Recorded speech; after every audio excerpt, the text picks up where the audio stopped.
naman assumes a public trust, he should consider himself as a public property. Kumbaga, magmamayari na po tayo ng mamamayan. Kumbaga, kung ano man yung ginagawa natin, dapat para sa kanila, para po sa public, hindi po para sa pansarili lang po natin. Ito pong Republic Act 6713, it revolves around this Philippine Constitution provision of public office is a public trust. Dito po nag-emanate, dito po nanggaling yung Republic Act 6713. Hence, it is just appropriate for me to define the definition of public officers. Kasi po, public officers po ang covered ng Republic Act 6713. Public officers includes elective and appointive officials and employees, permanent or temporary, whether in the career or non-career service, including military and police personnel, whether or not they receive compensation and regardless of the amount. So, hindi po kailangan na permanent para po mag-abide po, para po sundin yung nakasaad sa Republic Act 6713. Kahit po temporary, lahat po tayo, we should commit to abide by the laws, by the constitutional provisions, and other mandates given by the government. So ano po ba yung mga norms of conduct na nakasaad sa Republic Act 6713?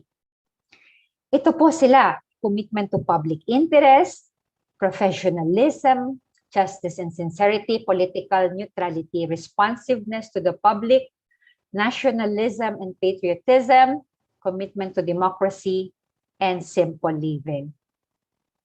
Napansin ko po in your website, you have your core values, which are excellence, integrity, innovation, stewardship, love of God and country. And those core values are somehow connected to these norms of conduct enumerated under 6713. And I'm very happy that you are singing the awit ng Serbisyo Sibil, which you did early this morning, because we also do that every Monday morning here in our agency. And in addition to that, we also do the panunumpa ng Lingkod Bayan, because citing those words under this panunumpa ng Lingkod Bayan reminds us of our duties under this Republic Act 6713. So, iisa-isahin po natin ito. Ito po yung commitment to public interest. Pag sinabi pong commitment to public interest, ano po ba yung ibig sabihin nito? Can you please let me know kung meron po kayong maisip? Pag sinabi pong dapat committed tayo sa public interest, ano po ba yung dapat nating gawin? Can you please type your sharing in the chat box, or you can unmute yourself if you want. Ano po ba yung dapat meron tayong commitment to public interest? Ano po ba yung dapat nating mga gawin? For example, sa ating trabaho sa DNSC, ano po yung mga kahit maliliit na bagay na dapat nating gawin to demonstrate na meron tayong commitment sa public interest? Bakit po ba kailangan natin kumbaga ipakita na ang commitment natin para sa public? Meron po bang gustong mag-share kung ano pong ibig sabihin ng commitment to public interest? Dahil isa po to sa dapat nating gawin bilang kawani ng gobyerno. Always on time, tama po yun. Tama po, Ate Ruby, maraming salamat. Always on time. Importante po na nagbibigay tayo ng importansya sa ating mga trabaho. Nagbibigay tayo ng relevance, kumbaga sa functions na inaccept natin during the assumption of our office. So promoting the common good. Tama po, Kuya Wilbert. Maraming salamat. So, pag sinabi pong commitment to public interest, it means you're upholding public interest over and above personal interest. And may pahabol po si Ate Roseline, ensure that government funds, assets, and materials are properly handled. That's correct. Importante na chine-check po natin na kumbaga yung mga appropriations po natin napupunta sa tamang budget, sa tamang kumbaga na nabigyan natin ng allocation na pinlano natin beforehand at sinubmit natin sa mga agencies helping others, kasama po yan sa ating mga responsibilidad. Be honest to your work. Sakto po yan. And padayon sa paghatag ng satisfaction sa kliyente. Sakto na siya, Kuya Arnold. Kay kung happy man gud ang client, happy pod happy pod ang atong agency, happy jud tanan. Kana jud ang gwapo kanang maghatag tag satisfaction. Kay sa tinuod lang magbuhat lang tag sakto sa atong mga trabaho unya sincere lang ta sa atong ginahatag ng serbisyo. I'm sure masatisfy jud ang atong mga transacting public. And be honest to your work. Expected not to waste the government resources, correct? We respect the resources assigned to our office. And then, serve without discrimination as to status. Correct po yan. Pantay-pantay po lahat. Wala po tayong dinidiscriminate regardless kung ano man yung sex niya or religion or race. Lahat po pantay-pantay. Napakaganda po yung mga sharing nyo. Serve without discrimination as to status. Correct po yan. Dahil lahat po tayo pantay-pantay po sa mata ng Panginoon. So, ito po yung commitment to public interest. Ang binibigyan po natin yung importansya is yung public interest over sa personal interest po natin. We understand that we are working to help our family survive, to sustain our needs. That is a given.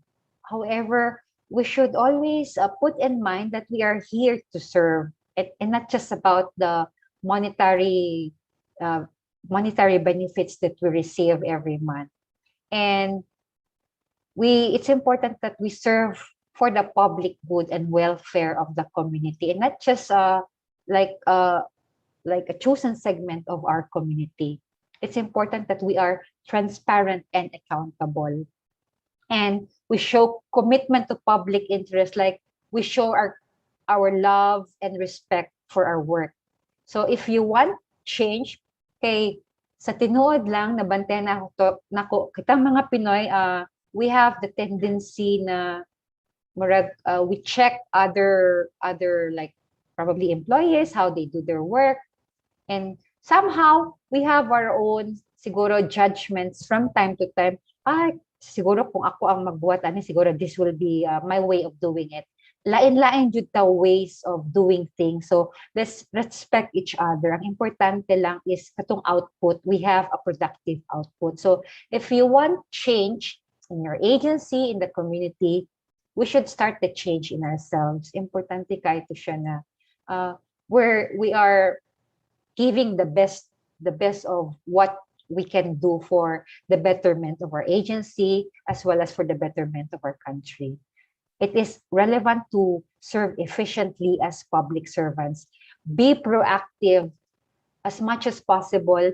Do not ever answer I do not know. Like if a transacting public asks you a question and you do not know the answer, you can tell them, I can find the answer for you. If it's a question about your agency, you can ask the person who is concerned or the person who is responsible. You can get the answer from them and go back to that citizen to tell them the right answer. Dapat proactive ta, dili ta kanang I'm sorry, wa ko kabalo niya. Syempre maka-frustrate jud na siya kay kita pod as part of this country, we also transact business in other agencies, and we don't want to experience that. We don't want to be given the I do not know answer. Let's always find the answer for them.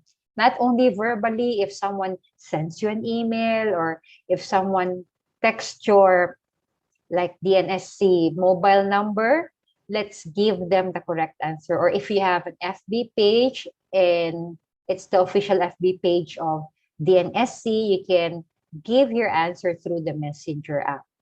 And I've noticed that it is really useful to have a frequently questions and answers portion in your website if you have one, because sometimes before the transacting public would like send out the question, they would check the frequently asked questions first before clarifying anything with your agency. That's why it helps po pag meron po tayo nun sa ating mga website.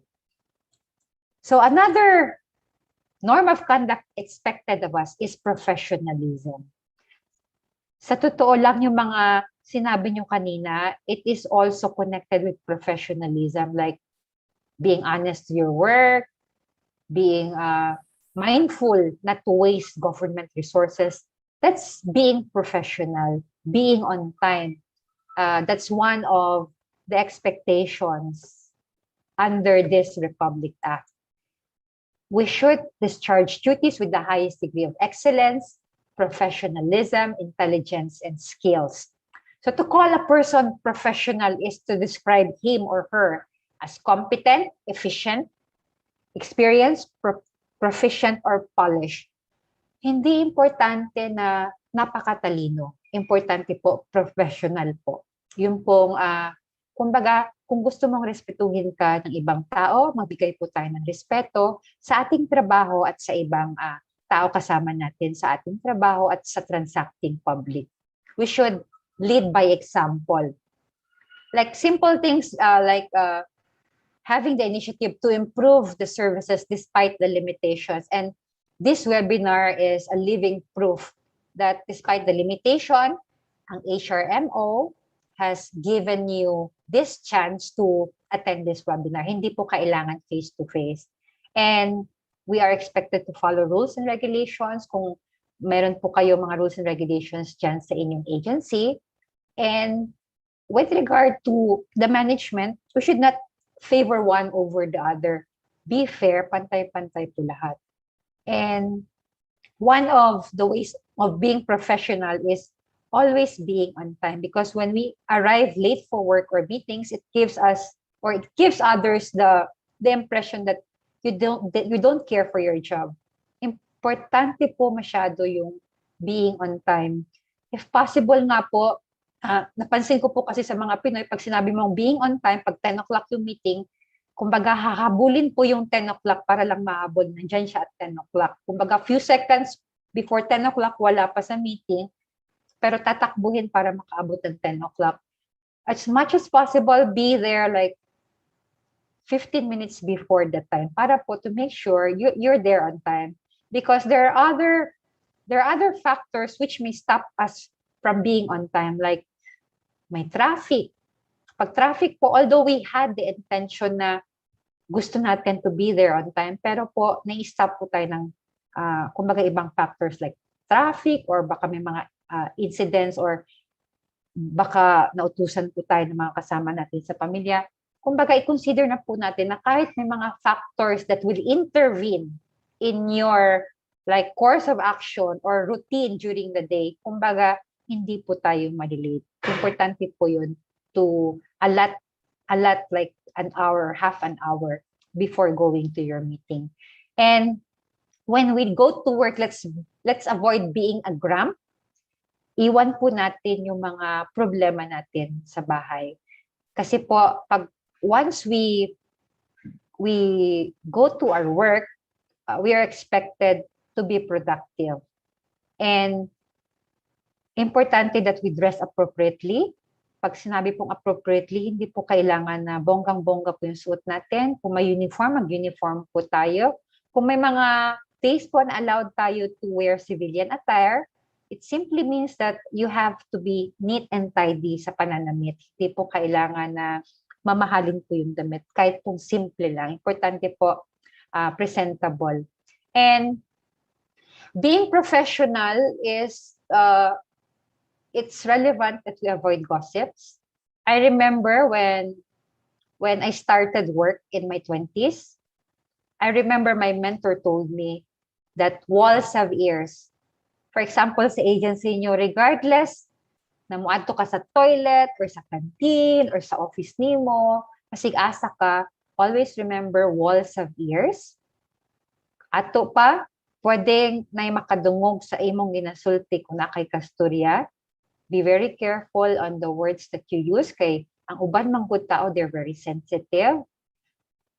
Importante kung naa kay mga personal grudges, kung pwede, kung naa kay ganahan friend na makasturya sa work, probably you can set a time outside work hours na lang po. Para po, you can also go to a place, a private place, to share those stories kung naaman kay ganahan i-share para po kumbaga magawas nimo tong mga kalagot nimo kung naaman na siya, pwede man na siya, wala may problema, appeal man na sa atong well-being na dapat mapagawas nato. Just make sure you choose the right time and place.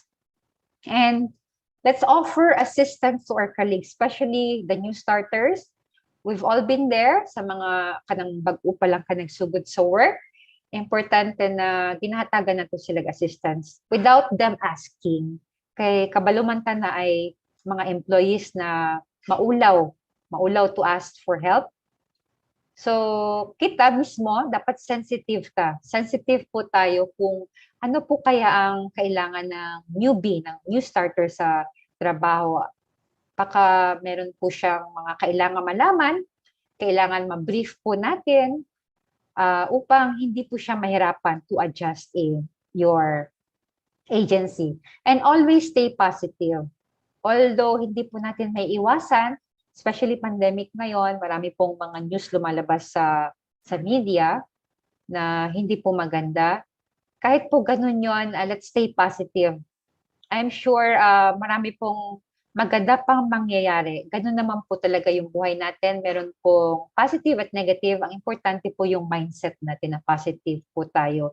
Dahil po pag once na naging attitude na natin na positive tayo, even we transact with the public, your optimism will exude in your personality. Kumbaga lumalabas po yan sa oras nyo. So maganda po, importante po nakasmile po tayo lagi.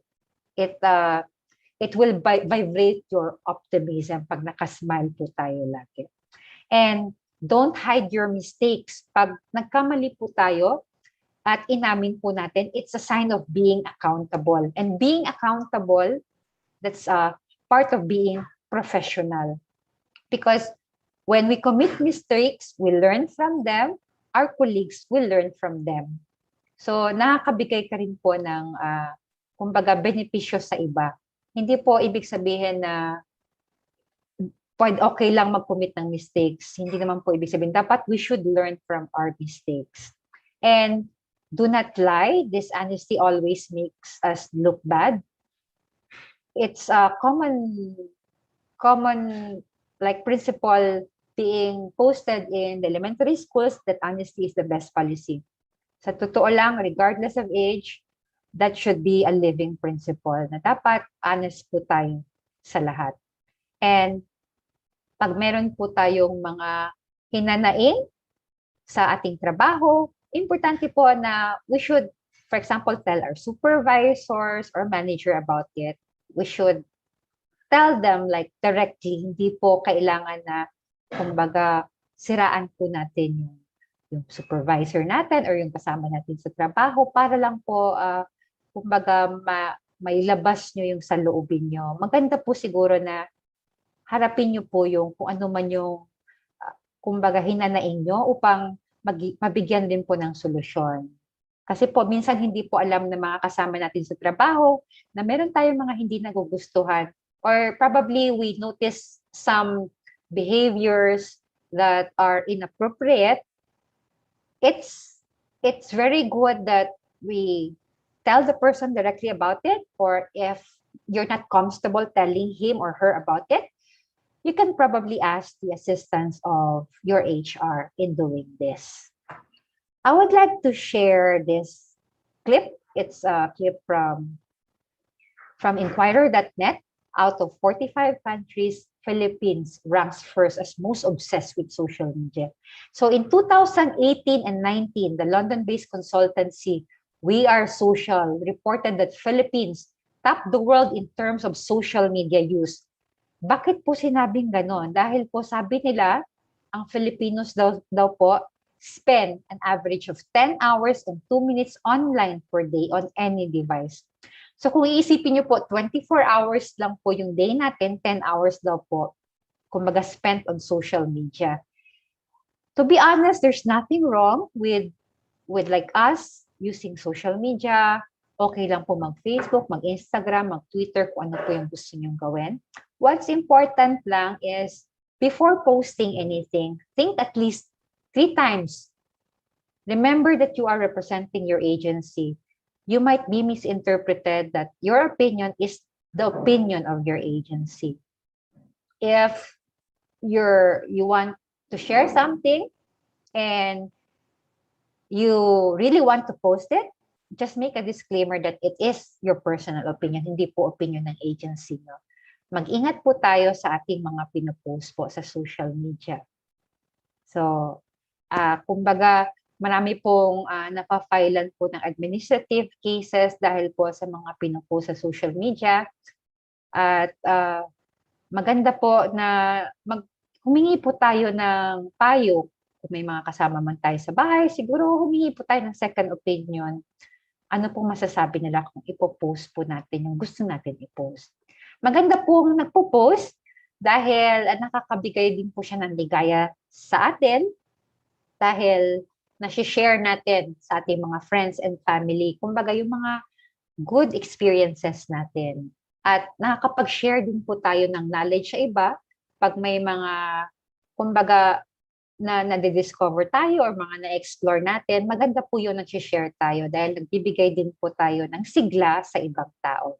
Yun lang po, mag-ingat lang po tayo kung ano man yung share natin. And we have this Administrative Code of 1987, a provision on government working hours. It shall be the duty of each head of department or agency to require all officers and employees under him to strictly observe the prescribed working hours. So, ang importante po dito, nagpo-comply po tayo sa working hours ng agency natin. Kung assign po kayo sa 8 to 5, 8 to 5 po tayo. At kung meron man pong lunch break, i-consider po natin na staggered yung lunch breaks ng mga empleyado dahil meron po tayo no-noon break policy imposed by the Ease of Doing Business Act, which I will share shortly.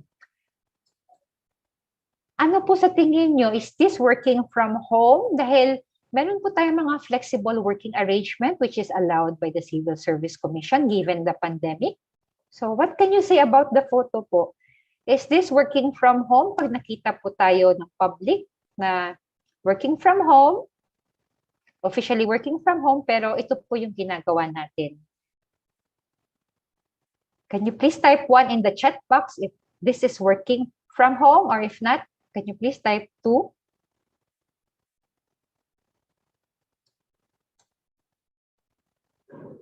Tignan ko nga po. Yes, it's not working from home. Definitely not.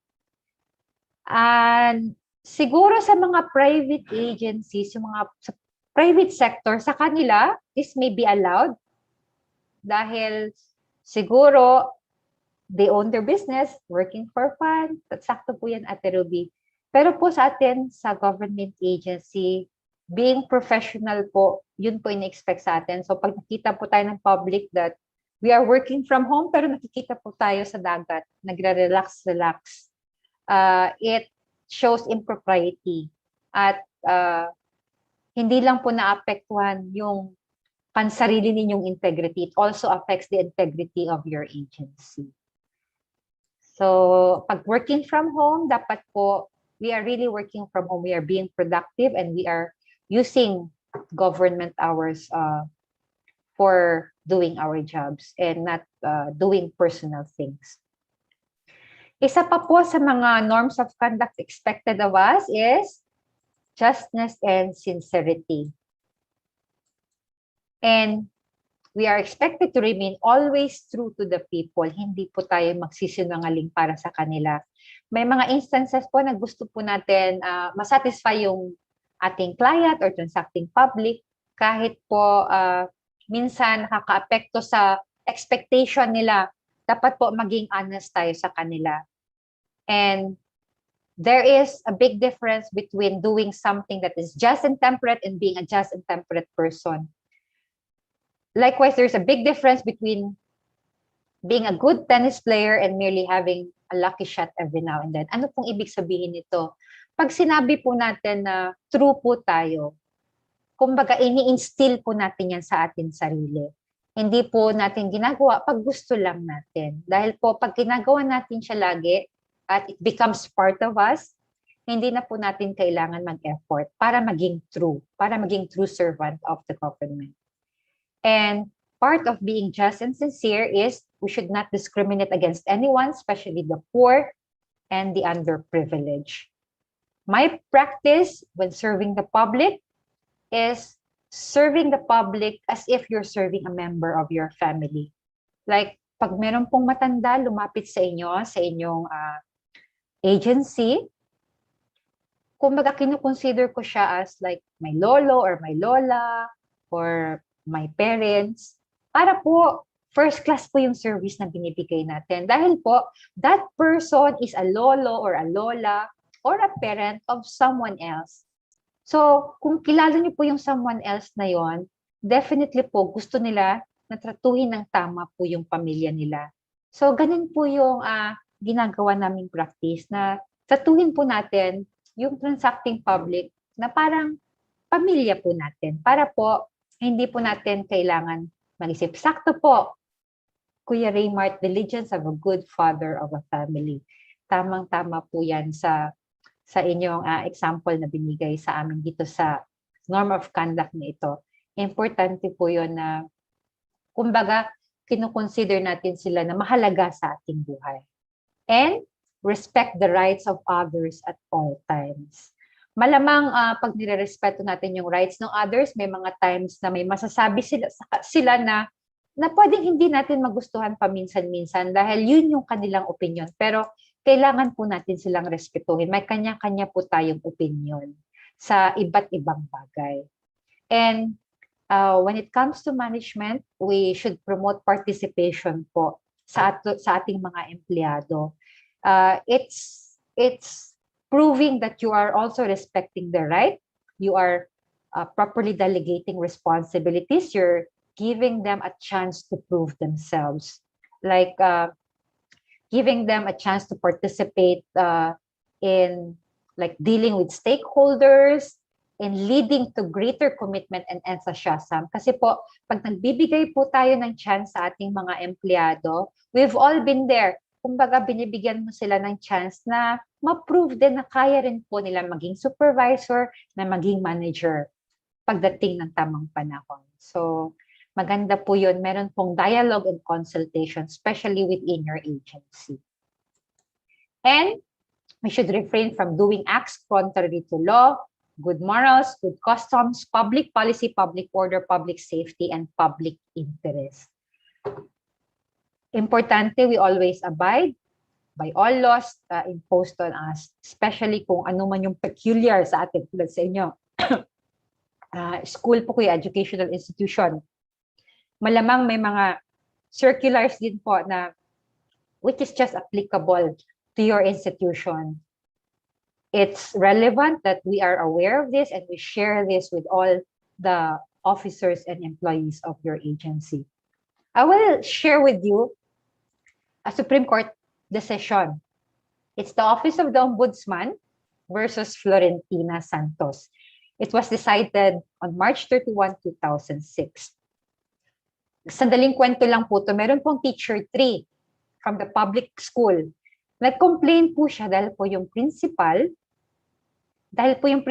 pumasok po ng 8 o'clock, baga nag-punch po sa, siguro dati bandy clock pa yung ginagamit, nag-punch po siya ng 8 o'clock, pero lumabas po siya ng school, pumunta po sa isang private school sa Montessori kasi parang meron ata siyang interest dun sa private school na yon. So, nag-punch po siya sa public school ng 8 o'clock, pero po nakita po siya ng guard na lumabas. So, kumbaga, ang ginawa ng guard, ninote din po niya yon. Hindi siguro alam ng principal.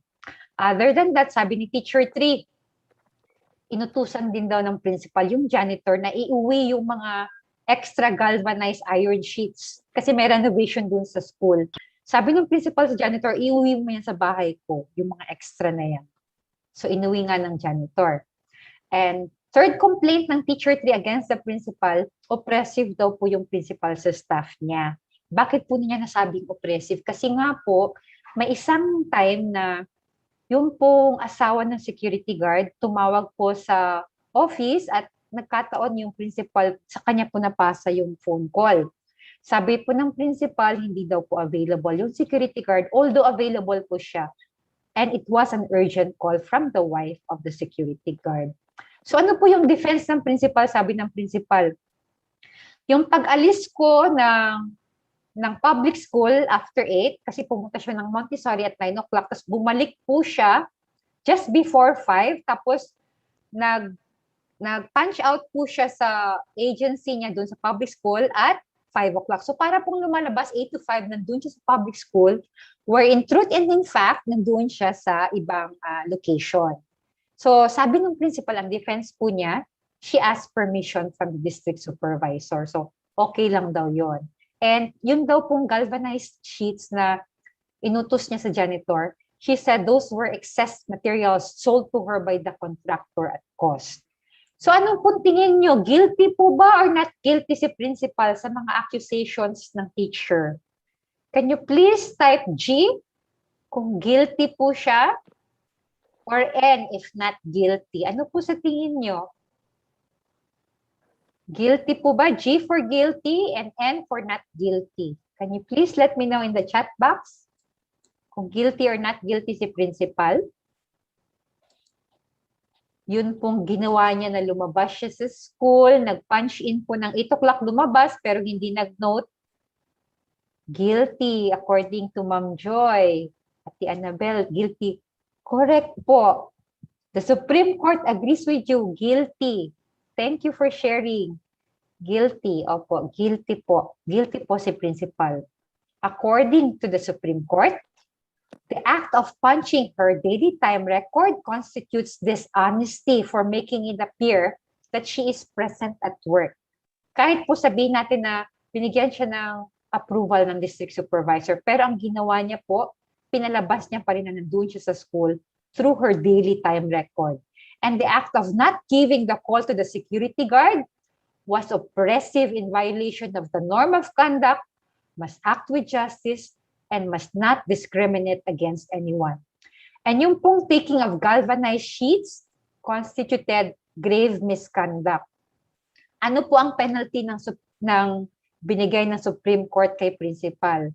She was dismissed from service with forfeiture of benefits equivalent to 12 months salary and temporarily disqualified po siya for re-employment in the government service for 1 year. Malamang po iisipin po natin, napakasimple po yung ginawa niyang violation. However, meron po tayong administrative cases na pwedeng i-file sa kanya at napakabigat po yung mga penalties involved pag po may mga violations tayo sa Republic Act 6713. So I hope that serves a lesson for all of us. And to carry on with justice and sincerity, do not dispense or extend undue favors on account of your office to your relatives, whether by consanguinity, or by blood, or affinity, or by marriage, except with respect to appointments of such relatives to positions considered strictly confidential or as member of their personal staff, whose terms are coterminous with the appointing authority. According nga po sa dati nating presidente, si Presidente Erap, walang kaibigan, trabaho po lamang. So in the case of local governments, however, the Local Government Code of 1991 says that nepotism exists when an appointment is made within the 4th degree of consanguinity or affinity of the appointing or recommending authority. Yung 4th degree po, for example, is yung cousin mo na. So yung appointing authority po natin, bawal po sila mag-hire pag within 4th degree po. Hindi po allowed yun. Dapat po, based on merit po, yung kinoconsider natin na applications. Bigyan po natin ng chance ang lahat. Regardless kung kapamilya or hindi. So kung within 4th degree, bawal po na i-appoint po yan ng ating appointing authority. So the purpose of the prohibition against nepotism is to ensure that all appointments and other personal actions in the civil service should be based on merit. Meron lang pong exception dito, like yung mga confidential positions. For example, counselor ka, kailangan mo ng chief of staff, that is a confidential position. So po pwede pong within the 4th degree. Kasi po confidential position po siya. So yun po yung exception doon. Political neutrality is another norm of conduct under Republic Act 6713. Ano po ba ito? Section 40 of the Act promotes political neutrality, which means there should be no discrimination regardless of party affiliations. Dahil po nalalapit na po yung election natin, next year na, we should provide service to everyone without unfair discrimination. Kahit po sino po yung partidong gusto nila or kung sino man yung bobotohin nilang kandidato. Hindi po natin sila i-discriminate dahil po sa mga chosen parties nila. So keep your job out of politics and politics out of your job. Remember that you are identified as a public officer of your agency. Just a reminder lang po, Rule 12 of the 2017 Omnibus Rules on Appointments prohibits government officials and employees to engage directly or indirectly in any partisan political activity or take part in any election except to vote. So, paalala lang po, since nalalapit na po yung ating election next year na po, may mga covered prohibitions po. May mga bawal tayong gawin. Tulad po nung forming organizations for the purpose of soliciting votes.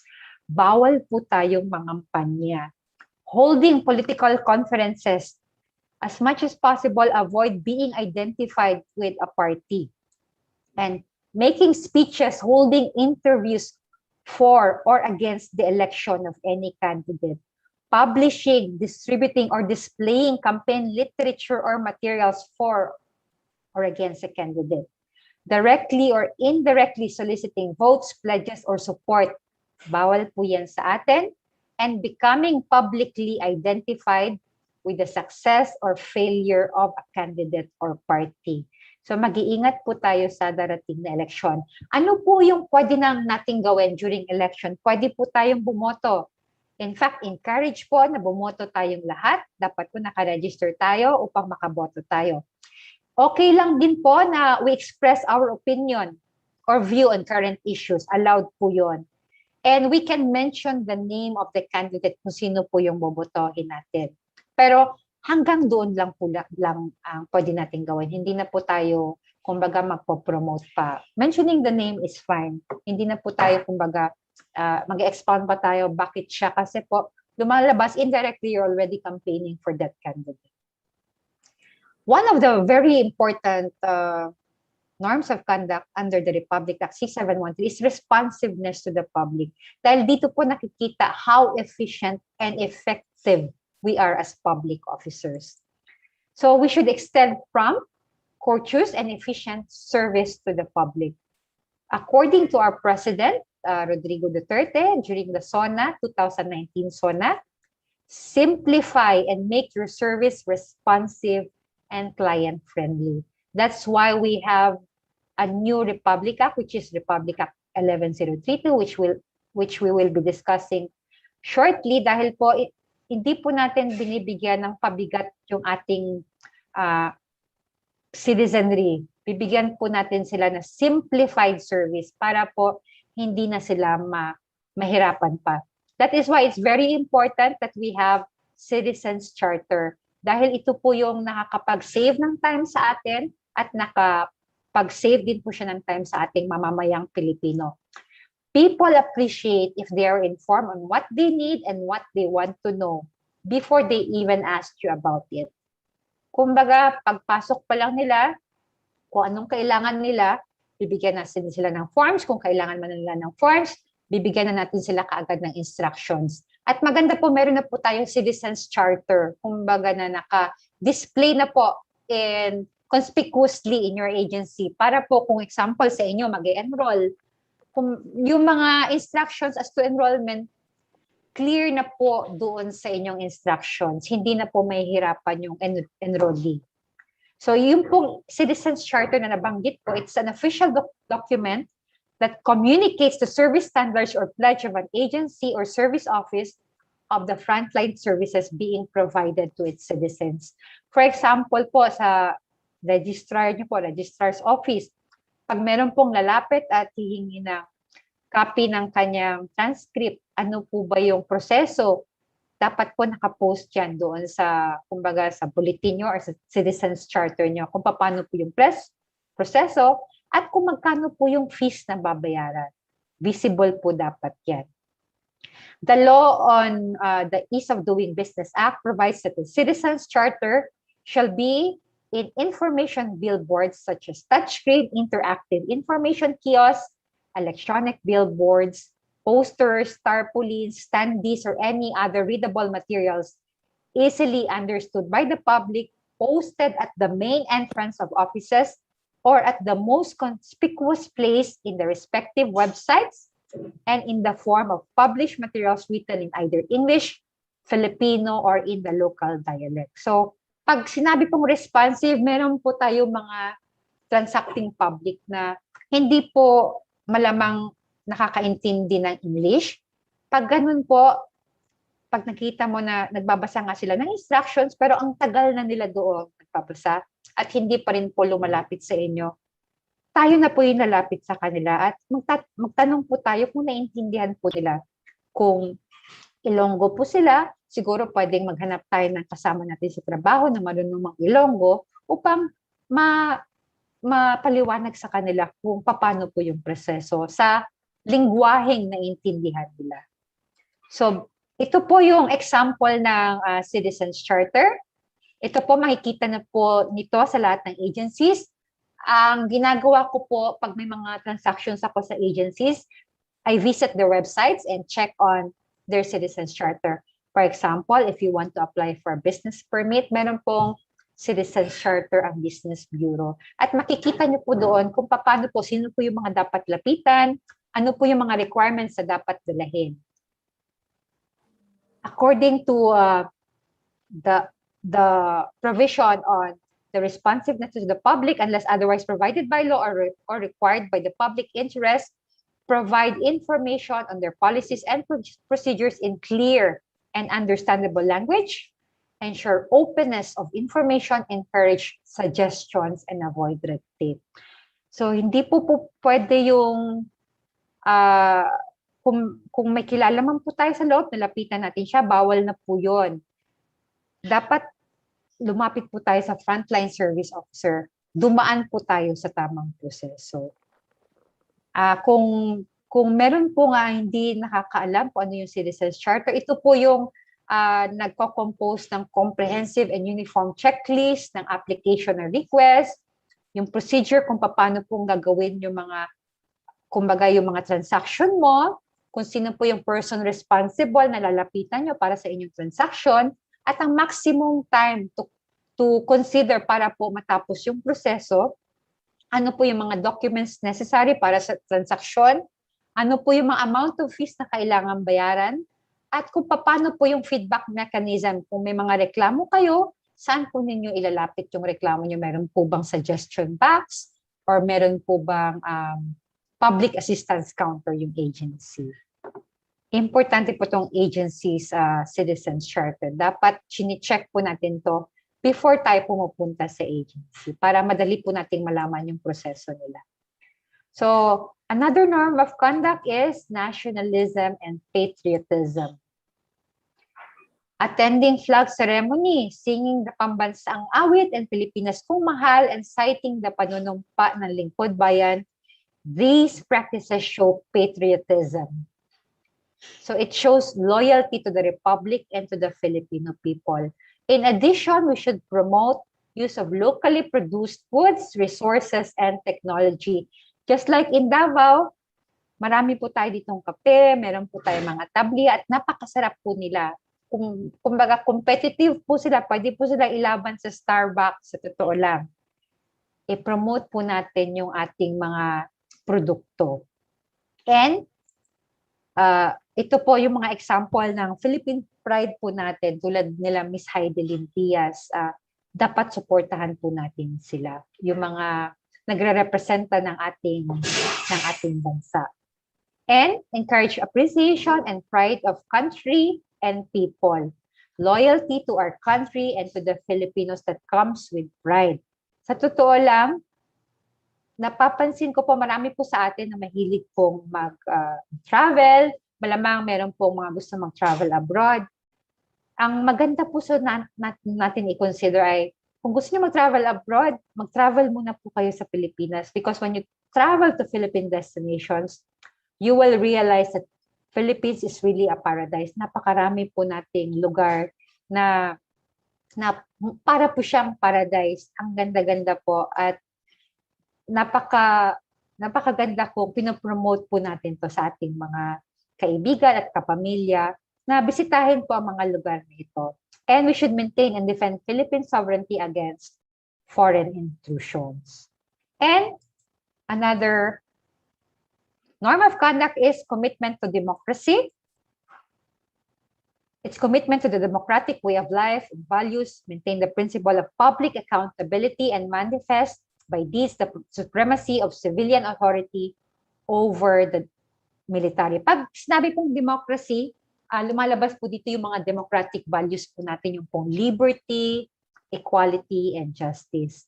Isa po sa practice ng ating demokrasya ay yung pong pagboto natin dahil po it's a right. So we should go out and vote next year. At dapat isipin po natin that the rule of law protects the rights of citizens and it maintains order and limits the power of the government. All citizens shall be equal under the law. No one should be discriminated against on the basis of your religion, your race, ethnic group, or gender. At huwag po tayong matatakot sa militar dahil po pag wala po tayong ginagawang mali, hindi po tayo kailangan matakot. Intindihin po natin lagi na meron po tayong, we should manifest by this the supremacy of civilian authority over the military. So, isipin po natin pantay-pantay po tayong lahat. And uphold the Constitution and put loyalty to the country above loyalty to persons and party. And finally, we are now in the last norm of conduct, simple living. I'm sure this is really self-explanatory. We should lead modest lives appropriate to our positions and income. There is nothing wrong with being rich. Yung iba po, before they entered government service, mayaman na po sila. Nonetheless, if you are a public servant, we should learn how to live simply. Because that is one of our commitments when we assume office. Nung pagtanggap po natin nung offer sa atin ng ating agency head. And unnecessary display of wealth is highly discouraged. Dahil yung mga tao po, alam po nila yung mga salary grade natin. Dahil po, pinapublish po yan ng Department of Budget and Management. And do not indulge in extravagant or ostentatious display of wealth in any form. Although you can justify that you are wealthy even before you entered government service, modesty is expected of us as public servants. So dapat po, simple lang po. Tulad po ng sabi natin kanina, we should patronize Filipino products. Kung pwede po na ang ginagamit nating mga bags, mga damit, made in the Philippines, mas maganda po sana. Pero hindi naman po kayo prohibited to buy. Kung meron man kayong mga gusto ng mga branded from a foreign country, okay lang naman po. Yun lang po, siguro simplify lang. Hindi po yung sobrang garbong-garbo na talagang, kumbaga, mas kita ang foreign-made products sa inyo instead of locally made products. So meron po tayong CSC Memorandum Circular Number 19, Series of 2000 on the policy on dress code. I believe that you have a prescribed uniform. That is your official attire, which shall be worn in accordance with your assigned schedule. However, on those days po that you're exempted to wear the prescribed uniform, make sure to dress appropriately. Hindi po tayo yung nagmumukhang pupunta sa party or sa picnic. Although napaka-komportable pong mag-chinelas or mag-shorts, hindi po siya appropriate pag pumupunta po tayo ng trabaho. So the wearing of maong pants may be considered when paired with a collared polo shirt or any appropriate blouse or shirt for the female. And ano po ba yung mga prohibited attires? Ito po yun, mga gauzy, transparent, or net-like shirt or blouse, yung mga sando strapless or spaghetti strap blouse. Unless meron po kayong blazer, bawal din po yung tank tops, blouse with over-plunging necklines, Yung mga seductive micro miniskirt, bawal po sila. Yung mga maiiksi at yung mga rubber sandals, rubber slippers, or bakya. Because it doesn't look presentable pag may mga pumapasok po transacting public. At other prohibitions, ostentatious display of jewelry, except for special occasions and official celebrations. Hindi rin po pwede yung heavy and theatrical makeup, yung mga use of curlers, turbans, and bandanas during office hours and within office premises. May mga exception lang po dito sa mga kung ano po yung sinusuot natin, like sa ulo natin. Siguro pag if you are affiliated with a religion or creed or any practice in relation thereto, like the use of hijab for the Muslims, okay lang po yan, walang problema. And when by the nature of your work, you must necessarily wear something, although it might not be appropriate for the office, but it is appropriate for the field office. For as long as meron pong permiso sa agency head, okay lang po yun. At may mga kasama po tayo, may mga physical disability, mahirap po sa kanila, for example, mag-uniform. Siguro maganda pag-usapan po ninyo yan kung ano po yung magiging comfortable para sa kanila.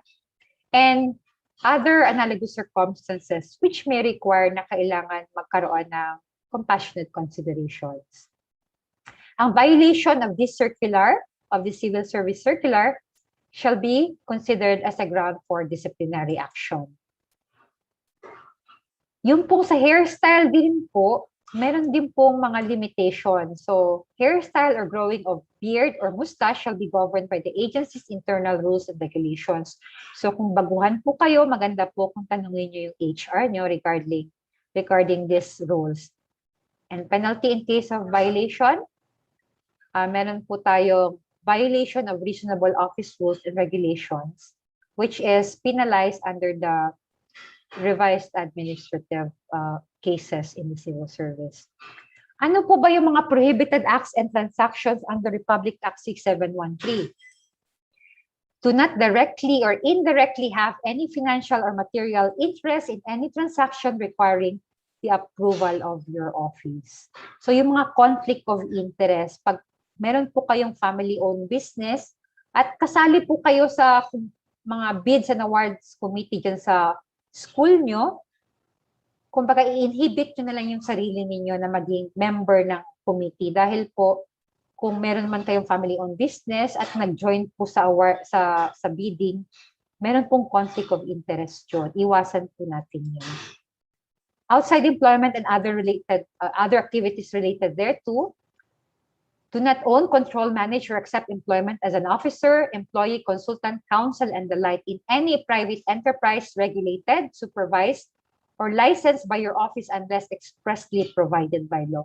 Ang importante po dito, titignan nyo po kung prohibited po ba siya kasi po meron po mga allowed na kumbaga pwede nyong i-hold na mga positions. Better yet, ask your agency head.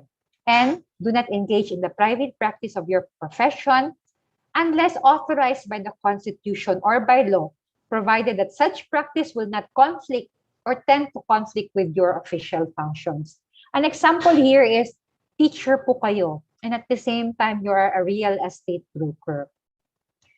Sa totoo lang, as a general rule, bawal po i-practice yun dahil ito po yung nakalagay dito, do not engage in the private practice. However, pag hindi po pinagbabawal ng anumang batas at meron po kayong permiso sa inyong agency head, yung pong practice of profession, it is allowed under the Omnibus Rules and Appointments for as long as you have the written permission of your agency head.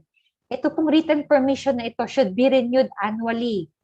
Every year po, dapat nagbibigay po kayo ng written permission na sign po ng agency head. At wala po dapat conflict of interest. Yung pong conflict of interest sa time devoted doon po sa office hours nyo sa agency, doon po, compared po sa time na binibigay nyo sa inyong profession, kumbaga wala pong conflict of interest.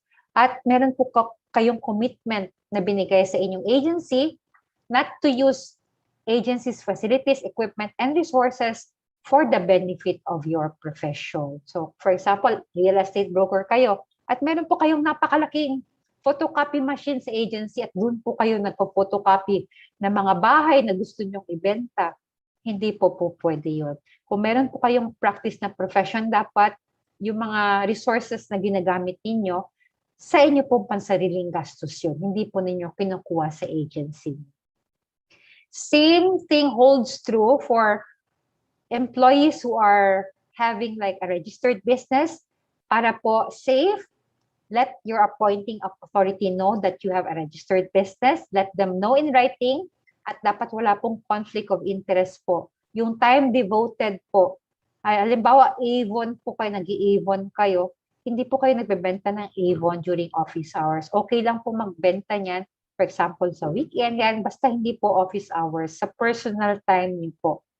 And conduct of business or economic ventures is not done within the office premises. Iwasan po natin na nakikita po tayo ng transacting public na ginagawa po natin yung personal business natin during office hours. Yung po 40 hours a week na in-expect po natin sa atin ng ating agency, ibigay po natin sa ating agency. I hope everyone understands that. At meron po tayong another prohibition. Do not recommend any person in any position in a private enterprise which has a regular or pending official transaction with your office. For example po, kayo po, nasa school kayo, nasa Bids and Awards Committee, at meron pong, for example, construction company na sumali po sa kumbaga nag-apply sa bids sa bidding nyo. Ngayon po, nakipag-ex-deal kayo. Sige, ikaw kunin ko na construction company, ikaw pipiliin namin. Pero yung anak ko, i-hire mo sa company niyo as CEO. Kumbaga, bawal po yun. Hindi po pwede yun. That's one of the prohibitions under this Republic Act.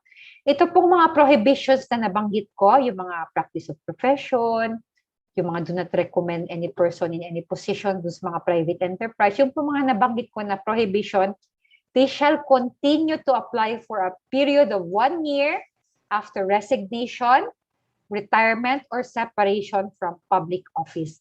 Take note po, they apply hindi lang po during the time na nagpo-portray kayo ng role nyo, ng function sa office nyo, sa agency nyo. It will also apply kahit nag-resign pa kayo or kahit na-fire pa kayo. Kumbaga, it will apply within 1 year from the separation. Dapat po, tignan natin kung ano po yung separation date natin para alam po natin kung kailan po siya applicable. Meron lang po exception dito sa prohibition na 1 year.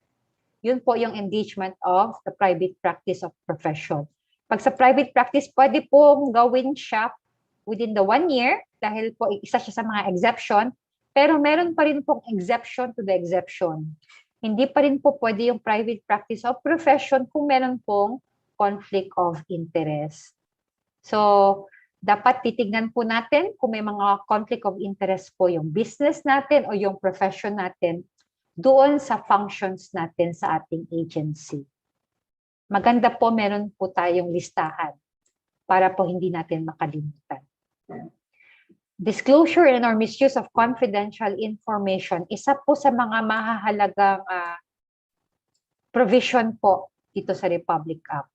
Yung pong pagbibigay natin respeto sa mga confidential information officially known to you by reason of your office, for information not made available to the public, either to further your private interest or give undue advantage to anyone or to prejudice the public interest. And that is provided under Section 7C of Republic Act 6713. And this has relation to Republic Act 10173, which is the Data Privacy Act, which also seeks to protect all forms of information covering natural and juridical persons involved in the processing of personal information. Just like now, meron po tayong mga work from home. Minsan po nag-uuwi po tayo ng mga documents from the office. Make sure po that those documents are not available for viewing sa inyong mga family members or sa mga friends. Dahil nga po dala natin yung trabaho sa ating mga bahay. Refrain from sharing confidential information because those are dealt with by law. And we have a memorandum circular enjoining all government officials and employees to strictly observe and comply with the prohibition against like yung mga sa mga going to the gambling casinos. Isa rin po yan sa mga bawal nating gawin. Bawal po yung mga public officials and employees na makita po sa mga gambling casinos. Although wala po to sa Republic Act 6713, there is a memorandum circular prohibiting us from going to the casinos because it symbolizes that you are exhibiting conduct prejudicial to the best interest of the service. Ito rin po yung isa sa mga, kumbaga mga controversial na mga provision sa Republic Act 6713. Yun pong solicitation or acceptance of gifts. Do not solicit or accept directly or indirectly any gift, gratuity, favor, entertainment, loan, or anything of monetary value from any person in the course of your official duty or in connection with any operation being regulated by or any transaction which may be affected by the functions of your office. Meron pong exception dito. General rule, bawal po talagang tumanggap ng mga regalo. Especially may mga pending transactions sa inyo, hindi po tayo pwedeng tumanggap.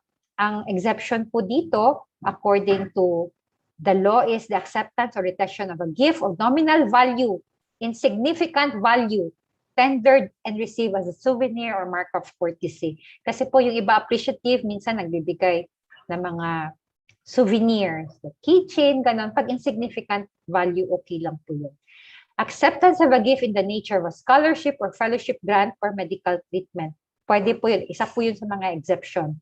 At acceptance of travel grants or expenses for travel of more than nominal value. So ito po pwedeng nominal value if such acceptance is appropriate in furtherance of the interests of the Philippines and permitted by the agency head. So, although hindi siya nominal dahil po travel siya, importante po, it is for the furtherance of the interest of your agency and of the Philippines. At alam po ng ating agency head. So, according to the 2017 Rules on Administrative Cases in the Civil Service, yung pong receiving for personal use of a fee, gift, or other valuable thing in the course of your official duty that is considered as a grave offense warranting dismissal. Meron nga pong case nga po na nangyari. Meron pong isang abogado. Ang nangyari po ay pagkatapos po ng kaso, may kaso po siya sa Public Attorney's Office po siya nagtatrabaho. Meron po siyang client na lumapit sa kanya, hinahandle niya po yung kaso. Lumabas lang po sila doon sa karinderya ng korte at binilhan po siya nung kanyang kliyente ng isang bote ng beer. Yun lang po yun, isang bote ng beer. Pero considering meron pong transaction po yung client doon sa abogadong yun, meron siyang pending case na hinandal ng abogado, ibig sabihin, that is in the course of your official duty. At tinanggap po niya yung beer. That is already a violation. And for that, na-dismiss po sa service yung pong abogadong yun. So kahit minsan simpleng bagay na binibigay sa atin, pag-isipan po nating mabuti, meron bang pending transaction itong taong ito sa aming agency? Pag meron po, kahit maliit po na bagay yon, bawal po tayong tumanggap. So, wag po nating kalimutan yon. At yung pong pagtanggap, soliciting or accepting, ang nakalagay po directly or indirectly. Ibig pong sabihin, kahit hindi po tayo ang tumanggap, kahit po binigay doon sa asawa mo sa bahay para hindi makita sa agency, at pag napatunayan po yun, yun po ang ibig sabihin ng indirectly. Although hindi mo natanggap, tinanggap ng asawa mo or tinanggap ng kasama mo sa bahay, ng kasambahay nyo, bawal rin po yun. O pwede po kayong ma-file ng administrative case for this prohibition. Meron po akong bibigay na scenario, si Ana, OFW po siya, graduated from your school in 2015. Pumunta po siya sa registrar nyo and she requested for 3 certified copies of her transcript of records. At nagmamadali po si Miss Ana. She asked you if she can obtain the certified copies in half an hour. Sabi niya, 30 minutes lang, sige na. Meron akong gift checks dito worth 5,000. Iwan ko sa'yo. For as long as ma-promise mo sa akin, in 30 minutes, ready na yung transcript ko. Ano po, kung kayo po si Ana, tatanggapin niyo po ba ito or hindi? Yung SM gift check, very tempting. 5,000 worth of SM gift check. Will you accept it or not? It's a definite no. Thank you for answering. Definitely not. Hindi po natin tatanggapin. Bawal po tayong tumanggap, lalo't na may transaction po sa opisina natin. Hindi po natin gagawin. At to reiterate the prohibition, ang Civil Service Commission po also issued a Memorandum Circular number 29 series of 2016. Prohibition on solicitation or acceptance of gifts even during holidays, kahit po Christmas pa po yun. Hindi po pwede natin tanggapin. So your agency should be clear as to the parameter of a nominal gift, given that a sound discretion should be exercised for this. Kasi nga po yung nominal gift po pwede po pag walang pending transaction. However, you should check with your agency head kung may nagbigay sa inyo. Pwede po ba to, sir or ma'am? Kasi po, marami pong factors to consider para po makita na insignificant value yung tatanggapin nyo. Kasama po yung relationship between the giver and receiver, yung pong motivation, bakit po ba nagbigay. At wala po dapat pending transaction. At kinukonsider rin po yung salary of the receiver, yung frequency ng giving, at ang expectation of benefits pag binigay po yung nominal gift. So, it is better that you should discuss this within your agency para po on the same page po kayong lahat kung ano po ba yung mga bagay na nominal gift. So, tapos na po tayo sa prohibition, nandito na po tayo sa duties of public officials and employees. So, we should act promptly on letters and requests within 15 days from receipt, and the reply must contain an action taken thereon. Dahil po, yung pag meron po tayong mga inquiry na natatanggap sa ating mga emails, dapat po, bigyan po natin pansin. Sagutin natin within 15 days. Dahil pag hindi po natin nagawa, meron po tayong penalties involved. Section 12 of the revised administrative cases in the civil service, the rules on administrative cases in the civil service, Section 12, failure to act promptly on letters and requests within 15 days from receipt. First offense po, reprimand pa lang po. Second offense, suspension between 1 to 30 days. And finally, third offense po, dismissal from service na po. So, wag po natin, kumbaga, isnabin yung mga inquiry na natatanggap natin. Dapat bigyan po natin sila ng sagot. At kung ano po yung mga action na ginawa natin sa kanilang mga, kumbaga, request or transaction.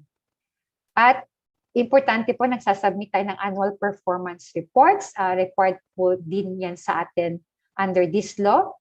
The heads or other responsible officers of agency are obliged to submit these reports, which are also based on the performance reports given individually by government employees. And I'm sure that your HR is assisting you or reminding you to submit these reports and process documents and papers expeditiously. We should complete the processing of requests or transactions within the reasonable time. Ano po ba yung reasonable time? Importante po, tine-check po natin yung ating Citizens Charter. Kung halimbawa magre-request ng transcript, gano'n po ba katagal? Ano po yung nakapost doon sa inyo? 3 days po ba yan or 1 day lang? At dapat sundin po natin kung ano yung na-post po natin na kumbaga reasonable time para pag-complete ng isang transaction. And document must contain not more than 3 signatories. At kung absent man po yung dapat na signatory, for example, absent po yung registrar nyo, dapat meron pong officer in charge to sign. Hindi na po kailangan antayin pa yung registrar na bumalik para po mapirmahan. Dapat po meron laging signatory on duty. At act immediately on public's personal transactions. Kasama po yan sa norm of conduct na responsive to the public and giving respect to the timeliness according to the Citizens Charter. And make documents accessible to the public. To make things easier, you can make your documents available in your website. Para po kung may printer po yung, kumbaga, requester ninyo, pwede na po sila mag-print sa bahay. At kung nag-aalaw po kayo, na i-email na lang sa inyo yung document signed by the requesting party, mas madali po para sa inyong dalawa. It should always be available for inspection within reasonable working hours. Kung meron mo pong kailangan inspect sa office niyo, dapat hindi na po natin bigyan ng kahirapan po yung mga inspection authorities. Isa po sa mga importanteng provision po, not only under the Republic Act 6713, but also under the Constitution, because this is enshrined in the Constitution to promote transparency in the civil service, and it operates as a deterrent against government officials bent on enriching themselves through unlawful means. Ano po ba ito? Ito yung Section 8, which is Statements and Disclosure. Statements of assets and liabilities and net worth. So this is applicable to all public officials and employees, except to those who are serving in an honorary capacity. Laborers and casual or temporary workers. So pag nag-fill out po kayo ng SALN nyo, you should include real and personal properties, other assets ng ninyo po, ng asawa mo, and the filing should be within 30 days after assumption of office. Should also be filed on or before April 30 or every year thereafter, and within 30 days after separation from the service. At importante rin po dito to disclose kung sino po yung relatives working in the government within the 4th degree of consanguinity or affinity. So we should submit our declarations under oath because the public has the right to know our assets, liabilities, and net worth. Husband and wife may file this SALN jointly or separately. And take note na yung po mga temporary status under temporary status in career positions are also required to file their SALN. Meron po tayong Section 50D, Rule 10 of the Rules on Administrative Cases in the Civil Service, which classifies failure to file SALN as a less grave offense. Pag first offense po, hindi po kayo nakafile, suspension of 1 day to 6 months. Second offense, pag hindi kayo nakafile, dismissal na po from service. That's why it's very important not to forget to file your SALN. Meron po tayong circular issued by the Ombudsman, Memorandum Circular Number 1, Series of 2020, restricting public access to SALN to protect the confidentiality and integrity of the public document and the public officers who submit them. Because prior to this memorandum circular, kahit sino po pwede mag-check basta po may request. Mag-check po ng SALN, especially yung mga media, gustong-gusto po nila nag-check ng SALN, lalo dat pag malapit na yung mga eleksyon. However, this time, yung memorandum circular po ng Ombudsman, nag-provide na lang po sila ng grounds to grant or deny a request for SALN. So, hindi na po siya pwedeng i-inspect anytime na gusto natin. So, a copy may only be granted to the requester if yung requester po is a declarant or the duly authorized representative. So, kung duly authorized representative, dapat po may special power of attorney. At pwede rin po i-grant yung copy if the request is upon lawful order of the court in relation to a pending case. And finally, pwede rin po siya na mabigyan ng kopya if the request is made by the Ombudsman Field Investigation Committee or Bureau or unit for purposes of conducting a fact-finding investigation. So ang goal po ng Ombudsman is to protect the confidentiality of the document and make it available only if authorized and to discourage phishing expeditions po. Meron po ako isi-share sa inyo na civil service decision, and this was decided on June 24, 2015. Ito po si Mr. Israel, mahilig pong mag-travel. Ang ginawa niya po, nagplan po siya to travel abroad, at ang nangyari po, January 15 po to January 25 in 2013 po. So ilang buwan yon? February, March, April, May, June. So 5 months. He will be abroad 5 months. Ang ginawa niya po, nag-file po siya ng vacation leave for January 15 to January 25. So umalis na po siya, January 5 po siya nag-file ata ng kanyang leave na approved po. So for 5 months, wala po siya sa bansa. At pagbalik po niya, that was the only time he filed his SALN when he came back to the Philippines. Sabi po na ng deciding authority, may violation po siya ng SALN. Kasi sabi niya po, nag-file naman ako ng SALN, although wala nga lang sa time kasi wala ako sa Pilipinas. Kahit wala ka pa sa Pilipinas, sabi po ng deciding authority ng Civil Service Commission na dapat nag-file ka before you left the country.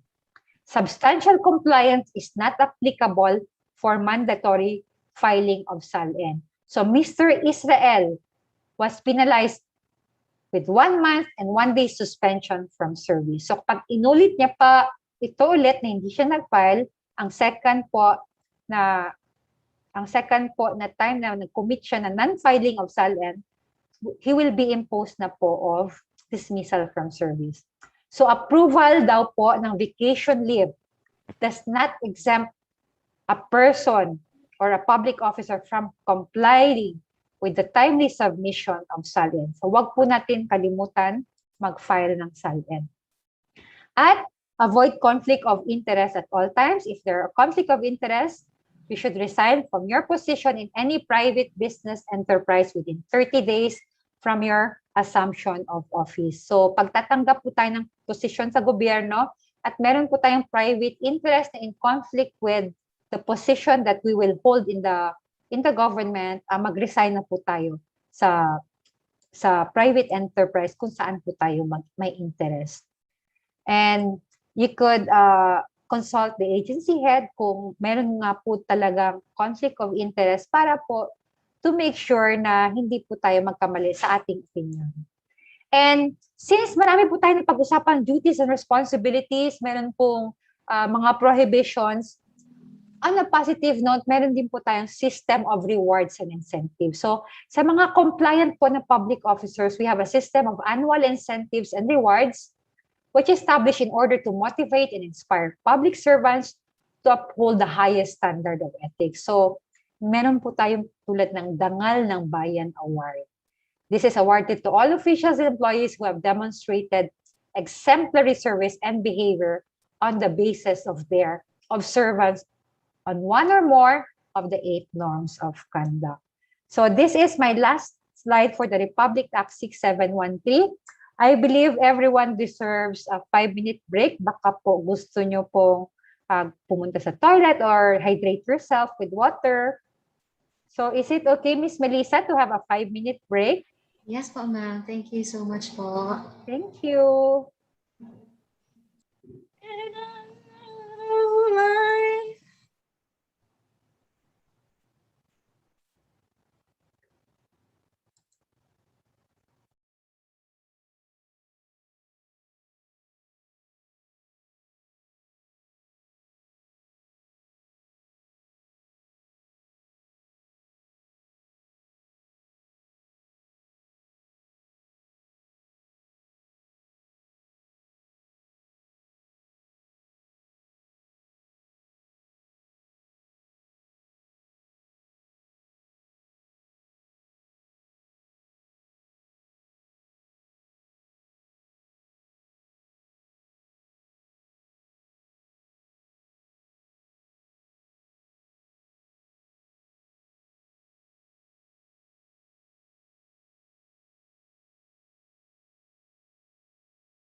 Hello po. Okay na po ba tayo? Yes po, ma'am. Thank you. Permission to share again, Ms. Melissa. Yes po, ma'am. Thank you Thank po. you.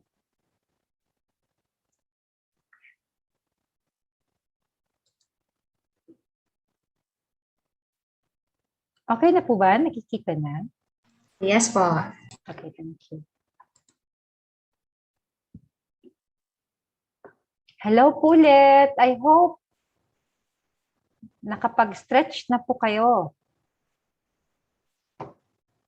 So, I've been mentioning about Republic Act 11032 earlier. This Republic Act puts more emphasis on some provisions of Republic Act 6793. And it is otherwise known as an act promoting ease of doing business and efficient delivery of government service.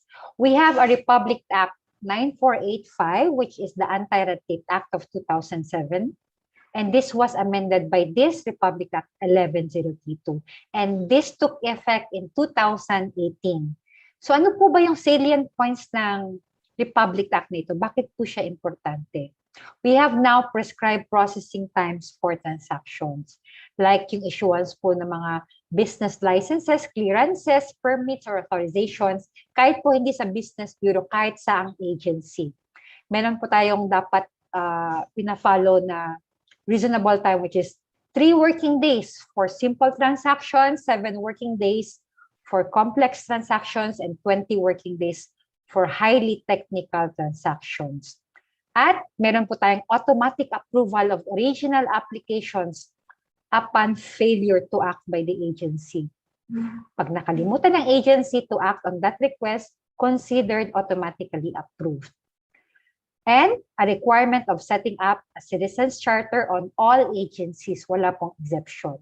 At zero contact policy. Ito po yung nabanggit ko kanina na kahit may kilala kayo sa loob, dapat dumaan tayo sa frontline service officer. Hindi po pwede na kahit kilala natin yung agency head, bawal po tayong dumiretso doon. Dahil according to this law, otherwise known as EODB, kasi po ease of doing business, that's why we call it EODB law, zero contact policy na po. No contact with any requesting party concerning an application or request except during submission of documents.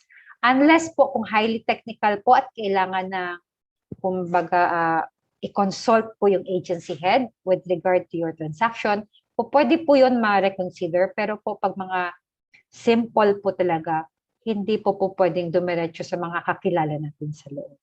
Napansin ko po sa website nyo, meron po kayo mga services like Guidance Service Center, Enrollment Processing, Student Academic Record Request, and Dormitory Services. So, maganda po na maging aware po tayo sa batas na ito dahil applicable po to sa mga offices, sa mga services offered niyo sa agency. I am showing you a short video clip. Please let me know pag hindi niyo po makita or hindi niyo po marinig. Thank you.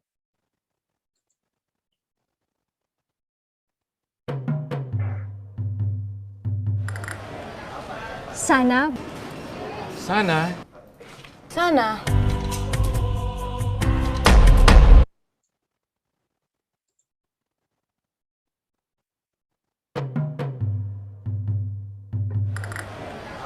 Sana.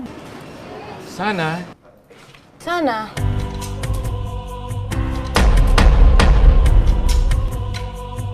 Sana bumilis ang proseso sa pagtayo ng aking negosyo.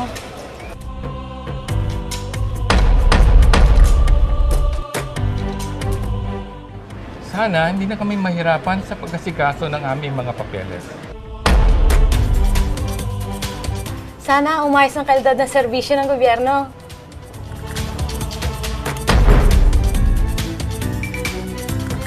Ang RA 11032 ay isang batas para lalong mapadali at mapabilis ang pagnenegosyo at pagserbisyo publiko. Ang ating mga negosyante, lokal o kaya yung mga foreign investors ay mas mapadali na yung kanilang transaction sa mga ahensya. Hindi ka pahirapan, mas madali magnegosyo, para mapadali ang pagtatransact ng ating mga kababayan sa lahat ng government offices. Makatutulungan din ang pagpapabilis ng paglago ng ating ekonomiya. Mawala rin yung korupsyon. Ang batas na ito po ay para sa taong bayan. The law requires automation to ensure may stop yung corruption. Ang ARTA po ay Anti-Red Tape Authority, is an agency directly under the Office of the President. Ito po ang lead agency that is mandated to formulate and implement the national policy on anti-red tape and ease of doing business. Nag-create ng ARTA, yung Anti-Red Tape Authority, para talaga may isang government office and authority na magsisiguradong may implement itong batas na ito. Tutulungan namin ang Anti-Red Tape Authority para lalong mapalawig ang pagkaalam ng mga tao na ito ay batas. The test of the law is for it to be implemented, and once implemented, it guarantees that it will really improve government services that our people expect. Sa tulong ni Arta, maaasahan ko na ang pagbilis ng pagtayo ng aking negosyo. Maasahan na namin ang pagbilis ng pagproseso ng aming mga dokumento. Maasahan na natin ang pag-ayos ng kalidad ng serbisyo ng gobyerno.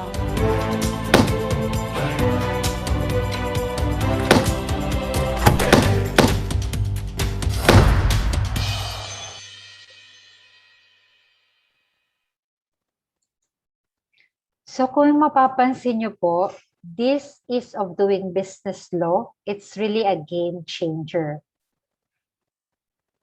So it adopted simplified requirements and procedures that will reduce, if not totally eradicate, red tape. Hindi ko lang po alam kung may mga transactions kayo with government agencies. Ako po personally, sinubukan ko po ito na pumila na kumbaga 6 o'clock pa lang ng umaga pumipila na para po masubukan ko talaga. Tingnan ko nga kung gaano katagal magproseso ng ganitong transaction. Sinubukan ko po yan sa isang government bank, sinubukan ko po yan sa isang local agency at hindi po talaga madali noong mga panahong yon, siguro mga 2-3 years ago. Napakahirap po dahil minsan kulang pa po yung isang araw para lang po matapos yung transaction natin. At pabago-bago po yung minsan yung mga requirements, kumbaga dadagdagan kahit hindi nakalista. Noong mga panahon pong iyon dati, ganun po yung mga nangyayari. Pero this time, bawal na po yun. So ang ating EODB law, it aims to establish efficient service delivery, prevent graft and corruption, reduce bureaucratic red tape, and expedite business and non-business transactions in the government. So hindi lang po yung mga clients natin ang magbe-benefit, tayo pong lahat magbe-benefit dito kasi po kahit mismo tayo yung mga agency natin, minsan we also need the services of other agencies. So makakatulong po yung ease of doing business law para po sa ating lahat. And we have Anti-Red Tape Authority. This was created by virtue of Section 17 of the Ease of Doing Business Act. Rule 3, Section 1 of the Internal Rules and Regulations of this law mandates the streaming of government agencies in relation to the services they offer to the transacting public. An example po dito yung Office ng Securities and Exchange Commission, kung meron po sa inyo na nagpa-process ng registration of your partnership or your corporation. Dati po, kailangan in-authorize yung mga articles of incorporation. Pero po, last year, ang SEC po issued Memorandum Circular Number 16, Series of 2020, totally doing away with the requirement of notarization for the articles of incorporation filed for registration by new domestic corporations. And this is in accordance with the provisions stated here in this EODB law.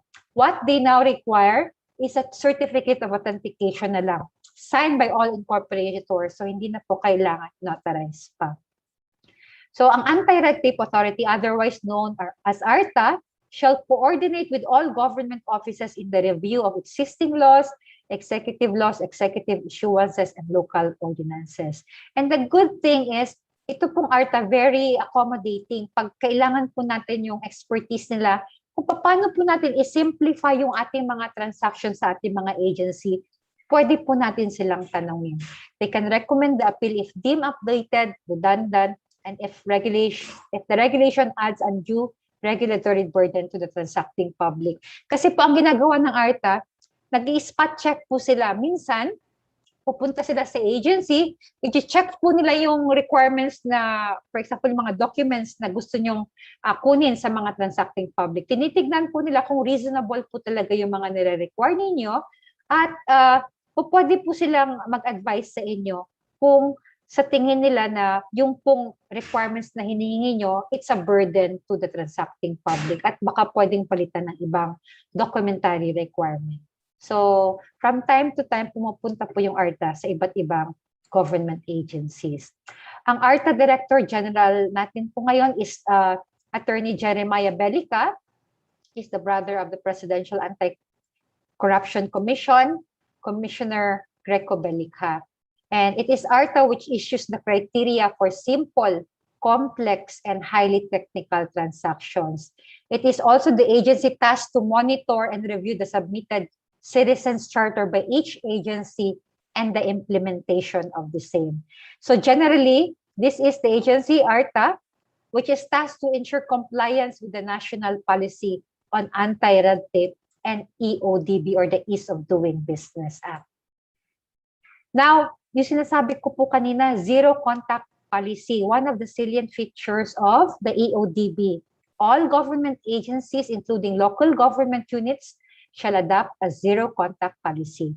Pwede na lang po siya kapag kumbaga yung contact policy, pwede lang po during preliminary assessment of the request at pag nagbabayad po tayo during payment and in case of complex or highly technical transactions.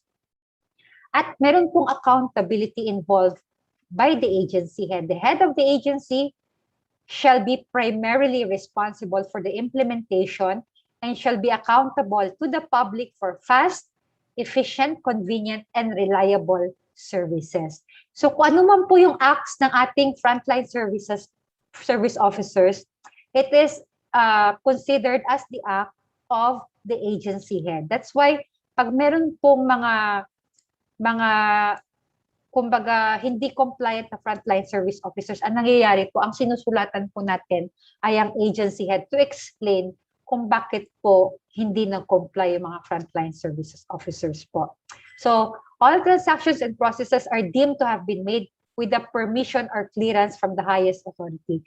That's why it's very important na lahat po ng empleyado natin are aware na kumbaga ano yung mga proseso, ano yung mga documentary requirements na ini-impose niyo sa transacting public para po aware lahat at the same time isa lang po yung sasabihin, uniform po lahat yung sasabihin sa transacting public at hindi po yung pabago-bago. Dahil po, kahit po ako naka-experience po ako sa ibang agency na pag iba yung nilapitan mo today, sa makalawa, iba na naman yung malapitan mo, iba na naman yung sasabihin. Iiwasan na po natin yun. Dapat meron po tayong uniform in accordance with the Citizens Charter na po talaga tayo. So ito po yung standard processing time. As I've mentioned earlier, 3 days po for simple transactions. Ano po ba yung mga simple transactions? Applications or requests which only require ministerial actions on the part of the agency or that which present only inconsequential issues for resolution. In your case, since you are an educational institution, pwede po dito yung request for transcript of records. That is considered a simple transaction. And we have 7 days for complex transactions. What are complex transactions? These are requests or applications which necessitate evaluation in the resolution of complicated issues by an officer or employee of a government office. So, depende po. Pag may mga complicated issue, mako-consider po siya na 7 days. And that should be explained to the requesting party. And we have 20 days for highly technical transactions. What are these highly technical transactions? These are applications or requests which require the use of technical knowledge, specialized skills, and or training in the processing and or evaluation. In your case po, for example, meron pong nag-i-inquire regarding an administrative case at kailangan ng opinion ng isang abogado. So po pwede po siya ma-consider na highly technical transaction. What's important is you are able to relay this information to the requesting party. In addition to those standard processing time, we have 45 working days, which is applicable for application or request for license, clearance, permit, or authorization which require the approval of the local Sangguniang Bayan, Sangguniang Panunsod, or the Sangguniang Panlalawigan. And this can be extended for another 20 working days. An example here is yung pong pag-apply for a permit para po mag-hold ka ng derby or sabong na legal.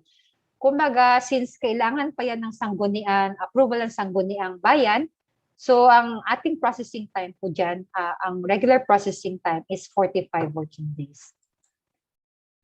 Now, meron po tayong limitation. This is also stated doon po sa ating Republic Act 6713. Yun pong maximum number of signatories. Pag wala po yung isa, dapat meron pong alternate or officer in charge to sign. Hindi po natin kailangan paantayin pa yung ating requesting party. If possible, kung meron po kayong electronic signatures or pre-signed license, allowed po yan for as long as meron po kayong control mechanism doon po sa mga electronic signatures nyo. And that should be, you should consult this with the ARTA. An agency shall, when applicable, develop electronic versions of licenses, clearances, permits, certifications, or authorizations with the same level of authority as that of the signed hard copy. And this is really beneficial, especially in this time of pandemic, para po hindi na po kailangan mag face-to-face.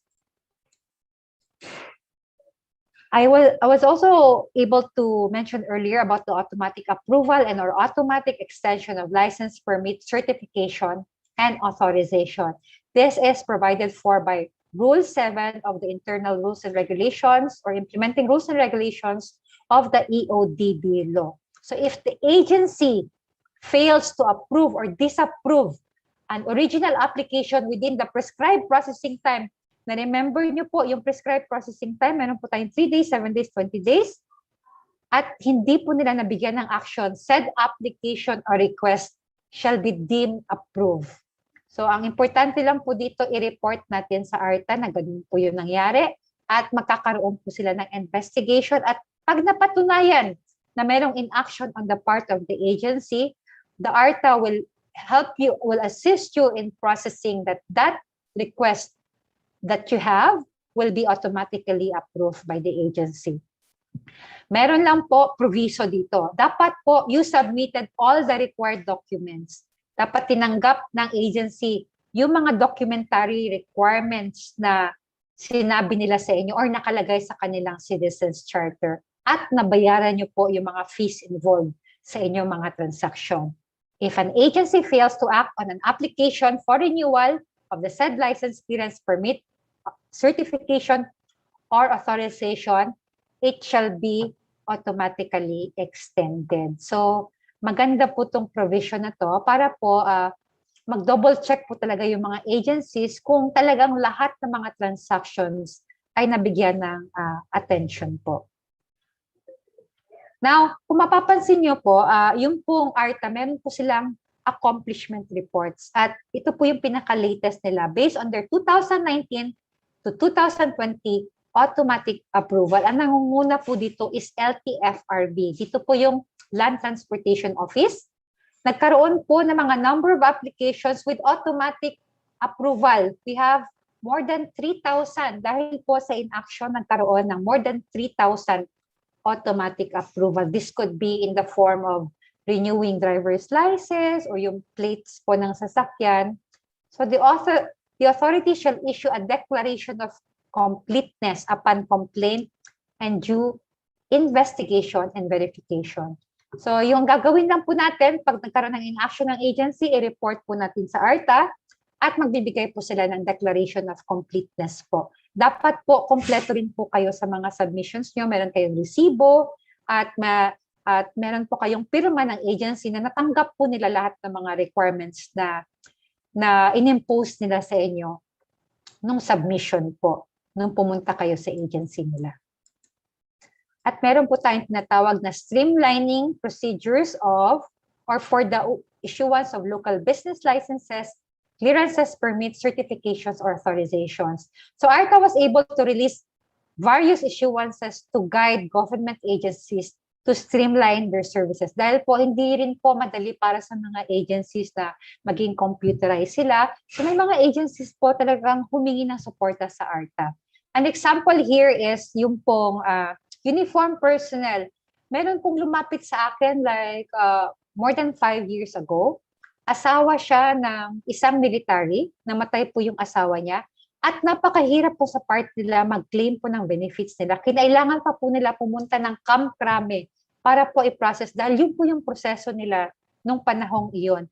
Pero this time, because of this EODB law, yung mga surviving po na dependents na mga uniform personnel, they do not need to go to Camp Crame.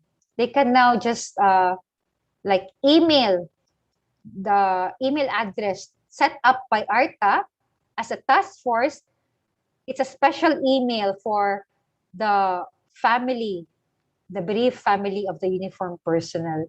For that purpose po, pag kailangan po humingi ng mga benefits or paano mag-apply for mga pension sa mga namatay nilang asawa, hindi na po kailangan pumunta ng Manila, mag-i-email na lang po. And this was accomplished by ARTA. Hindi na po nahihirapan yung mga bereaved family po na mga uniformed personnel. Ang aming pong opisina, Civil Service Commission, we are maintaining an anti-red tape unit sa lahat po ng mga regional offices at sa central office namin. At meron din po kaming ni-utilize na report card survey.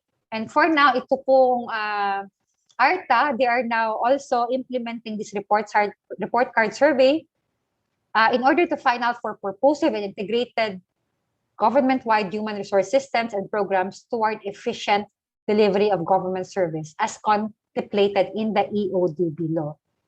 So dapat po each agency shall have a public assistance and complaint desk para po as a feedback mechanism.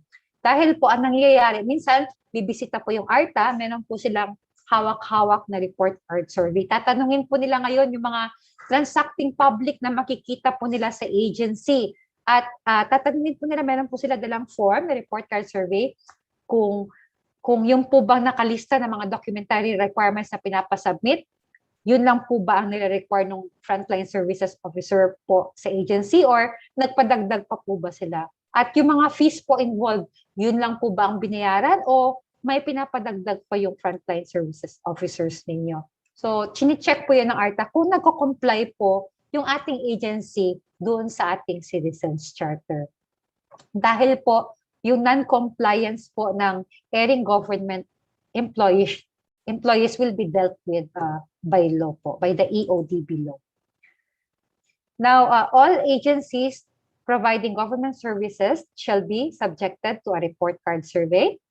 And yung mga complaints po na mga transacting public, it could be initiated by the authority in coordination with our office, with our anti-red tape unit.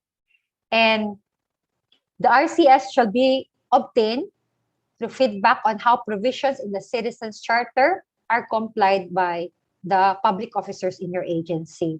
And ang importante po, we are giving the correct information to the public because the result of the survey shall become the basis for the granting of awards, recognition, and or incentives for excellent delivery of services in all government agencies. So, ang importante po, itong ating report card survey, it reduces regulatory burden sa ating transacting public and assesses the impact of HR systems and programs in delivering efficient government service. Sa aming pong opisina dito sa Ecoland Drive, kung makikita na po, naka-post din po yung aming Citizens Charter para po hindi po mahirapan yung aming transacting public. At nilagay po rin namin yan sa aming website para po kung hindi na po sila kailangan pumunta dito para po basahin yung Citizens Charter. At kung makikita niyo po, importante rin po, suot-suot po natin lagi yung ating mga ID, visible po sa ating transacting public, and we give priority for persons with special concerns, pregnant women, lactating mothers, senior citizens. Dapat bigyan natin sila ng importansya. At nandito po tayo sa mga violations. Paano po ba pag may violation? Ano po ba yung mga violation considered under the EODB law? Ito po, refusal to accept request and or application with complete requirements. Ito po yung importante dito. Dapat kompleto yung requirements. Huwag po kayong magagalit kung hindi po tatanggapin yung application ninyo dahil hindi kompleto requirements. Kung ano po yung requirements na nakasulat sa Citizens Charter at kompleto po kayo, required po na tanggapin yan ng agency. Unless meron pong other reasons kung bakit ayaw siya tanggapin. Dapat noted po yan. Another violation is imposition of additional requirements other than those listed in the Citizens Charter. So kung meron man po kayo gustong idagdag, dapat ipa-check po ninyo yan sa ARTA kung hindi po siya regulatory burden sa transacting public. Dahil po ano po yung nakalagay sa Citizens Charter, yun lang po dapat ang pwede nating sundin. Another is imposition of additional cost not reflected in the Citizens Charter. An example here is like request for transcript of records, 300 pesos na yan siya, for example, at nakapost yan sa inyong agency. Ngayon, sinabi ngayon ng cashier mo, ay, kailangan ko pala magdagdag ng 50 pesos kasi meron kaming cost na yung aming yung runner namin, kailangan bigyan siya ng 50 pesos dahil siya yung magkaasikaso nito. Bawal po yun. Kung hindi po nakalagay yung fee doon sa Citizens Charter nyo or nakapost doon sa agency nyo, hindi po siya nakalagay, dapat wag po siya i-charge sa requesting party. Another violation, failure to give the applicant or requesting party a written notice on the disapproval of an application or request. That's why importante po yung action ng agency. Kung gusto nyo pong i-disapprove, dapat po bigyan nyo ng information yung requesting party at hindi nyo lang po papababayaan na kumbaga mag-antay lang yung kanyang transaction sa inyong opisina. Antayin nyo lang po siyang bumalik. Dapat po i-email nyo na sa kaagad or i-text nyo na siya. Dapat mabigyan kaagad siya ng impormasyon. Dahil po, remember, we are complying with the reasonable time imposed on our Citizens Charter. Another is failure to render government services within the prescribed processing time on any application without due cause. So, yung mga 3 days, 7 days, 20 days, dapat mag-comply po tayo doon. Kung meron man other extenuating circumstances that will prevent us from complying with the prescribed processing time, that should be indicated because that can be considered as a due cause. Dapat po inform pa rin yung requesting party. So another is failure to attend to clients who are within the premises of the office or agency concerned prior to the end of official working hours and during lunch. Meron po tayong no-noon break policy, yung po mga lunch na ating mga empleyado, importante po na nakastaggered sila para po may taong mag-a-accommodate sa transacting public during lunch break. At kung hindi pa po, kumbaga, hindi pa po talaga 5 o'clock at meron po kahit 4:59 pa po yan at meron transacting public, dapat po i-asikaso natin sila. Dahil po, we should provide services to them between 8 to 5. And another violation, failure or refusal to issue official receipts. Huwag na po nating antayin na humingi ng resibo yung transacting public. Required po tayo magbigay ng resibo. And finally, fixing and or collusion with fixers in consideration of economic and or other gain or advantage.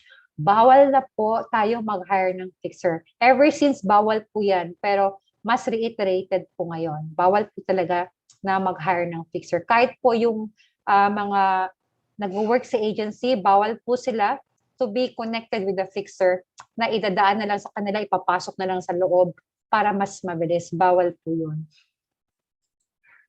And as you can see from the slide, may mga surprise inspections po ginagawa ang ARTA.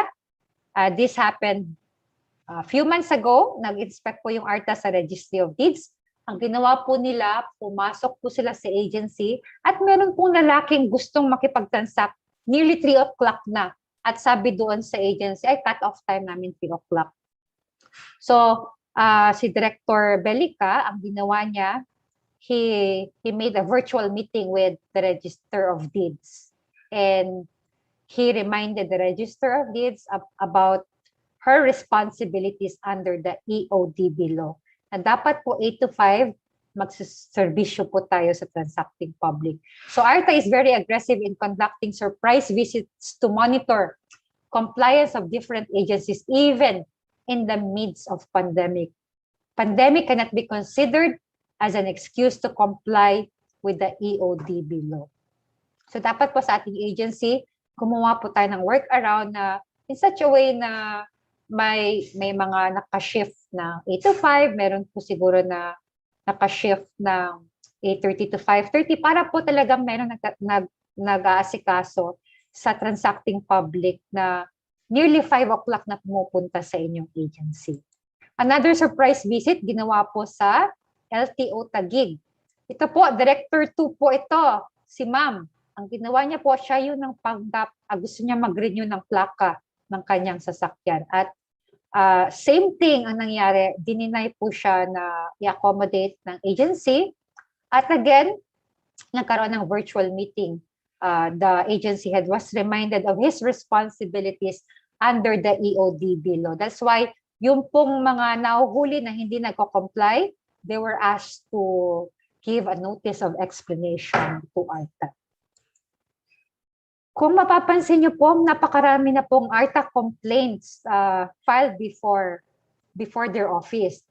And makikita niyo po, ang most complained agency here is the BIR. And I hope lahat po tayo will do our best to comply with the provisions of the EODB law. According to Director General Belica, it is time to remove outdated, redundant, and unnecessary requirements that serve no purpose but to unduly burden the people. Dapat i-consider talaga, according to the late President Ninoy, not Ninoy but Aquino, dapat talaga boss talaga natin yung ating mga transacting public at bigyan natin sila ng importansya na hindi po sila nahihirapan tuwing nagtatransact po sila sa ating mga ahensya. At meron din po kaming contact center ng bayan. For complaints under EODB law, meron po tayong CCB, madali lang po siya i-check. Kung gusto nyo, mag-check po sa Google Form pag may mga complaints kayo against an agency or against a public officer. Pwede po ninyo ihain dyan sa website na yan. At meron din po tayong Presidential Action Complaint Center. We collaborate with them lang po. Ang number po nila is 8888. Pwede rin po kayong mag-send ng message yan kung may mga reklamo po kayo. So, I will show you another clip with regard to the violations and penalties under the EODB law.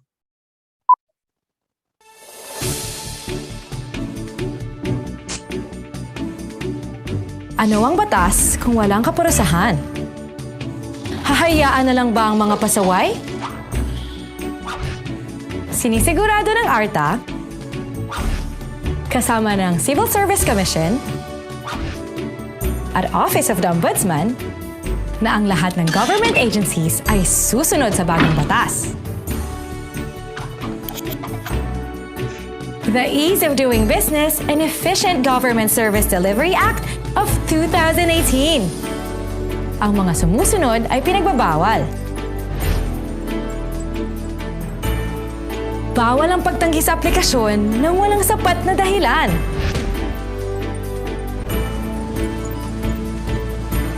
Bawal ang pagdagdag ng requirements o bayad na higit pa sa nakasaad sa Citizens Charter. Bawal ang di pagbibigay ng abiso bago tanggihan ang application. Bawal ang di pag-aasikaso ng request sa prescribed processing time. At lalong-lalo na, bawal ang pakikipagsabuatan sa mga fixers. Sa first offense, may nakapataw na suspensyon. Sa second offense, matatanggal sa serbisyo. At wala pang retirement benefits. Mamumultahan pa ng 500,000 to 2 million pesos. At makukulong hanggang 6 na taon.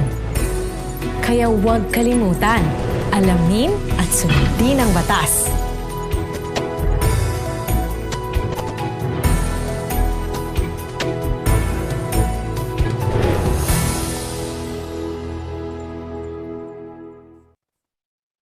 So, yun po yung importante na alam po natin yung Ease of Doing Business Act.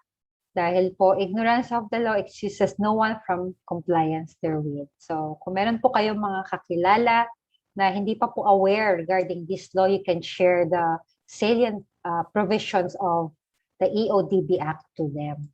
Especially sa mga hindi po naka-attend ng webinar na ito. Now, finally, we have another legislation called the Joint Memorandum Circular Number 1, Series of 2020. This is a very significant legislation. It's the occupational safety and health legislation for the public sector. And this was issued on March 4, 2020. That was only last year. And the signatories here are the Civil Service Commission Chairperson, Alicia De La Rosa Bala, DOH Health Secretary Francisco Duque III, and the Department of Labor and Employment Secretary Silvestre Bello III. So it took effect 15 days after its publication in a newspaper of general circulation.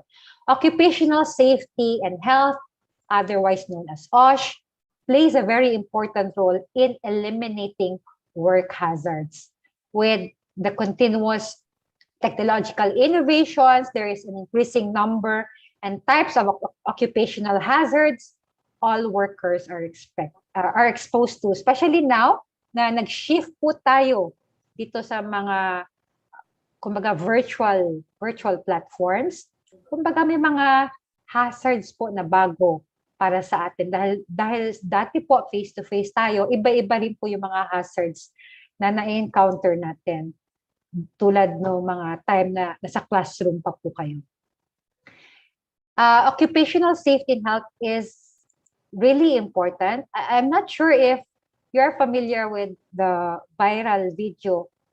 I believe that was shared yesterday, and I was really saddened na yung nangyari po sa Cebu. It was a waterfall at biglang kumbaga nagragasa po yung kumbaga dahil sa ulan, malakas na ulan, biglang rumagasa yung tubig, brown water, at marami pong, I think there were 3 of them who died dahil po sa lakas ng tubig.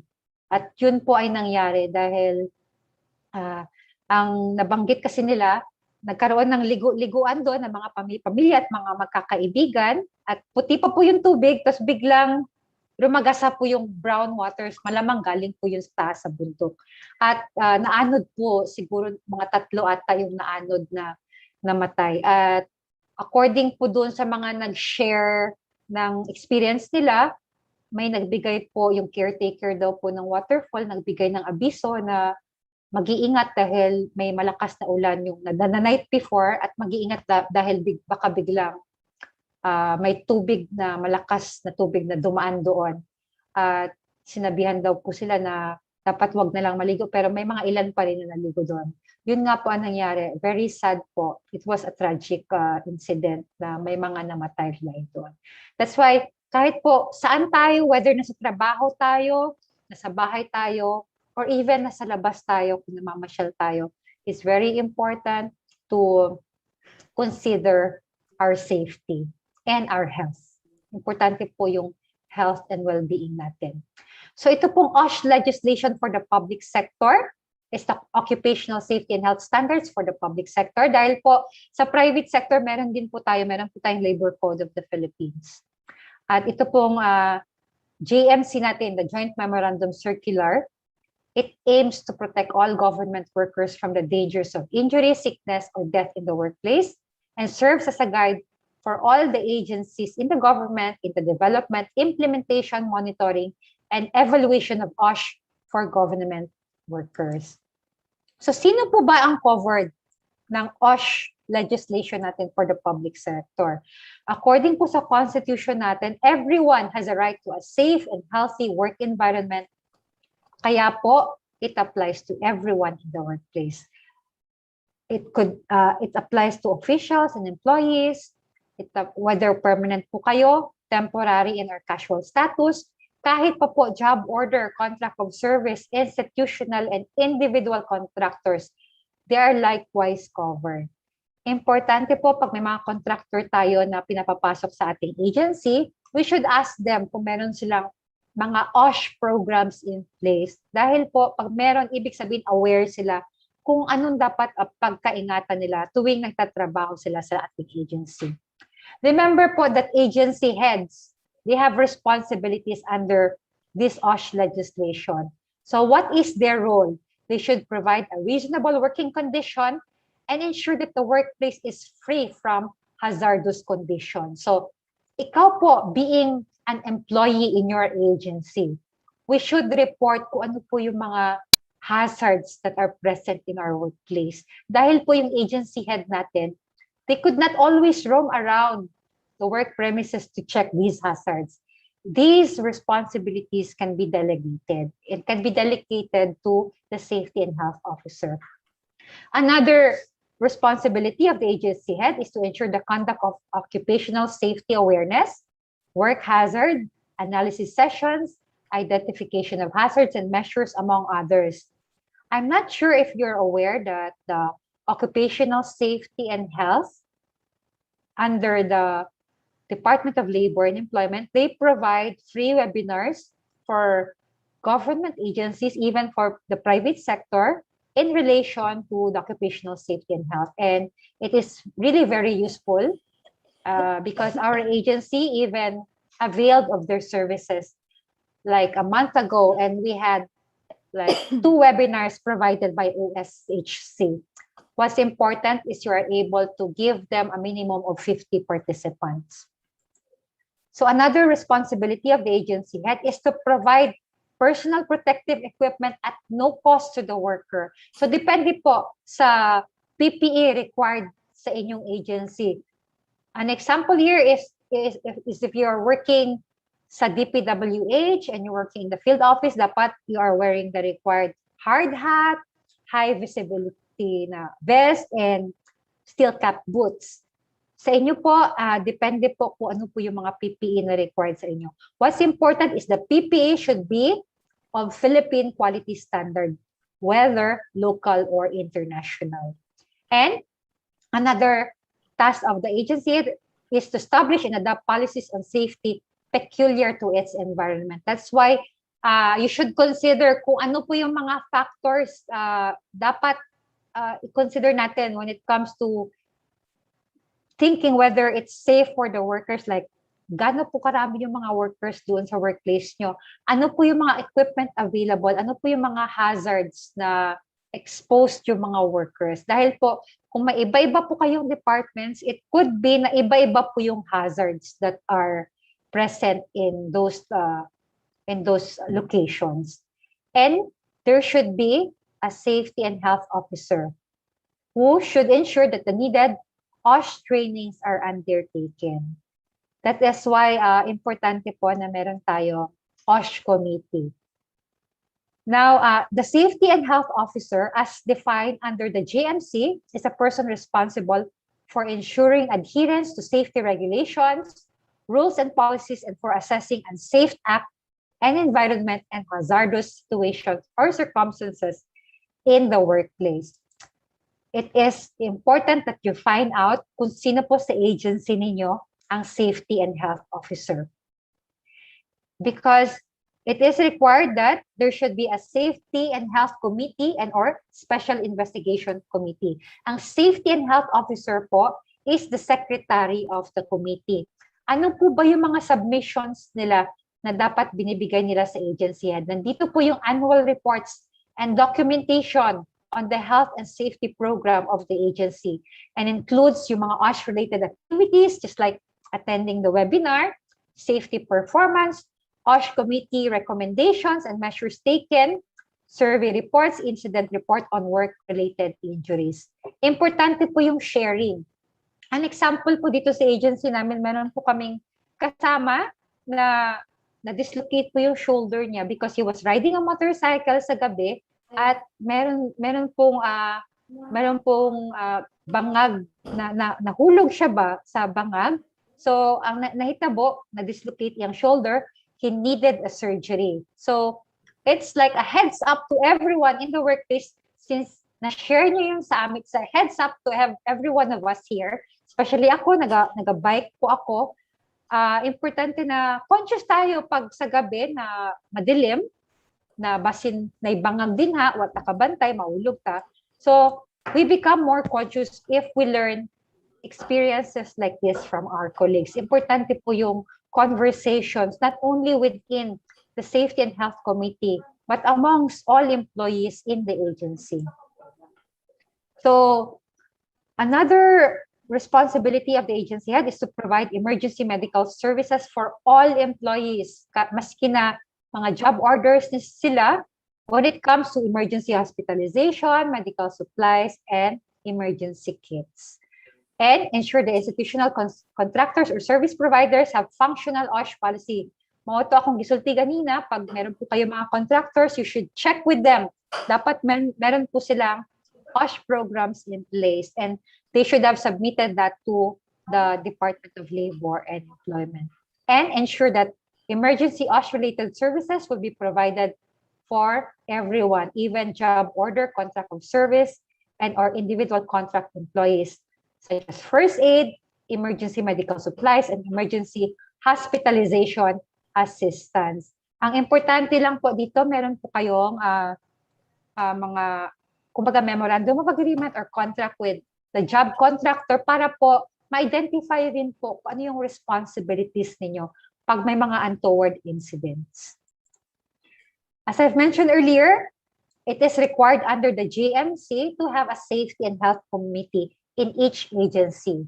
Required po to sa lahat ng agencies and this was mandated.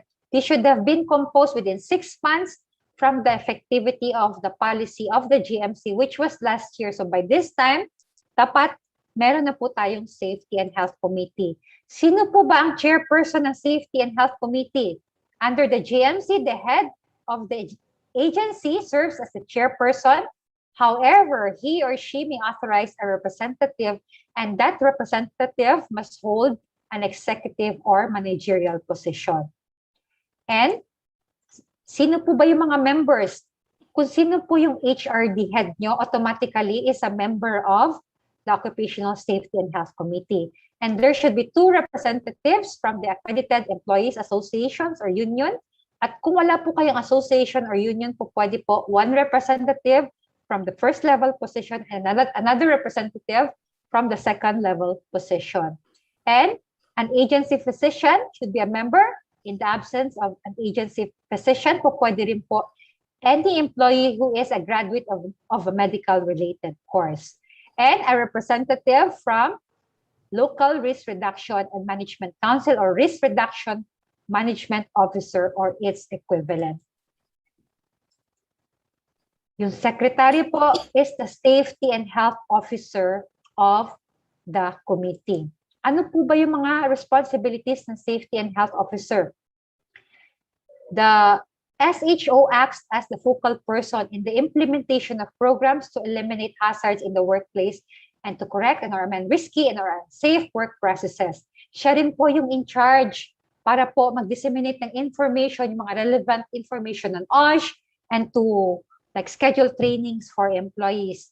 Dapat po lahat po tayo may basic orientation man lang po on occupational safety and health because we can save lives by just being aware. So given the comprehensive role of the committee to the safety and health of everyone in the agency, it is vital that the committee keeps in touch with the different divisions and or departments or field offices, considering that workplaces may vary depending on the number of people in the workplace, the size of the workplace, and the facilities available, among other relevant factors. So ano po ba yung mga duties and responsibilities ng committee? Dapat po nagde-develop sila ng OSH policy and standards internal to their agency. They should plan and develop health-related trainings and seminars. An example po sa amin, dito po sa aming agency, unfortunately, meron po kaming kasamang colleague na nag-pass away because of cardiac arrest. And because of that, it's a lesson learned. Kahit po walang comorbidity, pwede po maka-experience ng ganong unfortunate incident. So dapat po we should look after ourselves. We should find out ano po ba yung mga causes ng mga diseases. Isa po yan sa magagandang pwede nating i-share sa lahat ng empleyado, either in the form of like a meeting or sending out emails to everyone para po maging aware tayo. Dahil po, minsan busy po tayong lahat, naka-concentrate po tayo sa ating trabaho at minsan nasa-set aside po natin yung safety and health or well-being po natin. So dapat maganda may nagre-remind sa atin and yun po yung role ng safety and health officer sa ating agency. So, ang other responsibilities po nila is to ensure the health promotion and accident prevention efforts of the agency, conduct periodic safety meetings, submit reports on its meetings, review reports of inspection, accident investigations, and implementation of the programs. Because ang Department of Labor and Employment, they sometimes conduct site visits po kung compliant po tayo sa occupational safety and health. Maganda po if we practice toolbox meetings sa ating agency and the incorporation of safety and or health info in our monthly conversations if you have one. And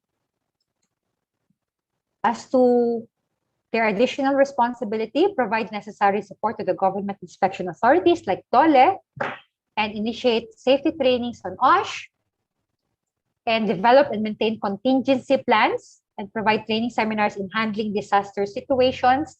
Like, for instance, dito sa office namin, may road construction in front and there is a possibility na magkaroon po ng baha sa loob ng aming opisina. So what we did, yung aming committee roam around the workplace and advise everyone kung po pwede yung mga documentations namin. It should be elevated para po hindi po siya mabasa in case na pumasok po talaga yung tubig sa aming agency. And the committee is also required to submit to the head of the agency an annual work and financial plan and budget needed to support the OSH programs. Kasi nga po, to have these programs, it entails a budget as well. So isa po yun sa dapat pagplanuhan ng committee.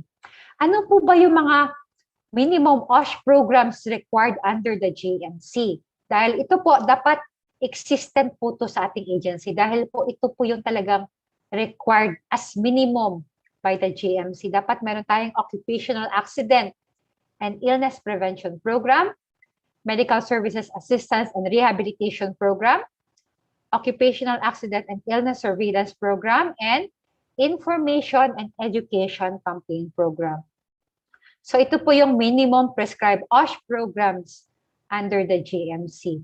That's why it's important for the committee to keep records of accidents and or occupational illnesses. And that includes yung dates ng illness, personal identification of the employee concerned, the occupation, and the cause of the accident or the illness, and the actions taken by the committee.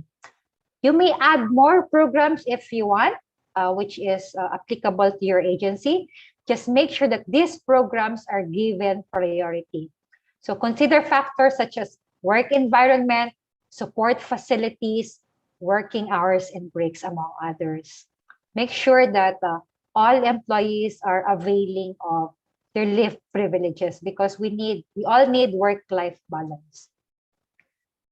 So accidents and injuries result to losses of lives, limbs, time, and property. And most accidents at work could have been prevented. How do we prevent them? By implementing preventive measures both in the national and our workplace level. That's the importance if we have those minimum programs required under the GMC. Just a reminder that participation is encouraged in the planning and development of safety programs in the workplace. If you have any suggestion, even if you are not a member of the committee, just let the committee know of your suggestions. Feel free to approach your safety and health officer.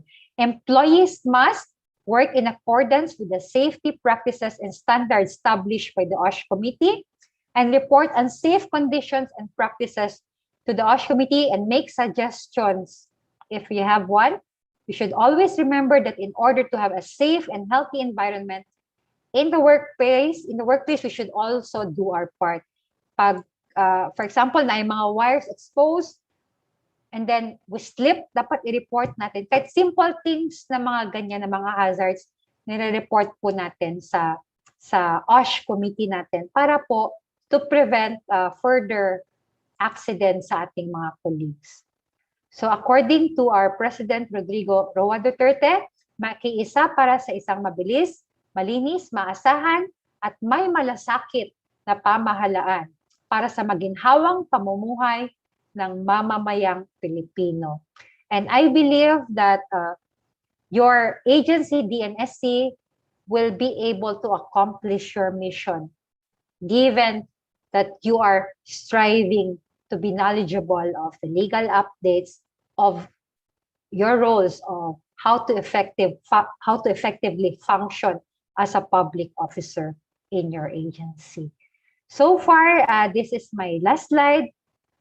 Daghan salamat sa paminaw. I hope you learn from our webinar today. And we will be open for questions if you have any po. Thank you so much, Attorney. Thank you so much for that very informative talk po. Actually, I really have a lot of takeaways po with the talk that you have. And now we will proceed with our open forum. So if you're here and you feel like you have questions or anything, any impressions you would like to share on the talk of Attorney, feel free po to turn on your mic, or you may actually type in your comments or questions in the chat box that we have here.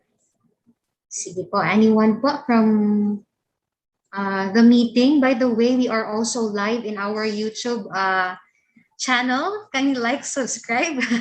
Like, subscribe. Actually, that's an official YouTube channel of the college. So we're also live in YouTube. So for those who are in YouTube, you may actually still comment on any questions you have, and we'll address it to Attorney.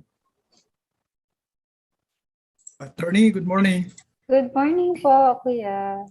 Attorney, Kuya, tama ba yung pag... may I know, Yeah, sino po sila? Si Kuya? Armin po. Armin po. I Armin thought, Ruby. I thought Ruby is your first name. That's why I've been calling you ate. Sorry, I'm very sorry. Oo. That's why sabi ko, Armin. Kuya. Kuya Armin. I'm sorry, Kuya. Okay. Clarification lang po. Am I right,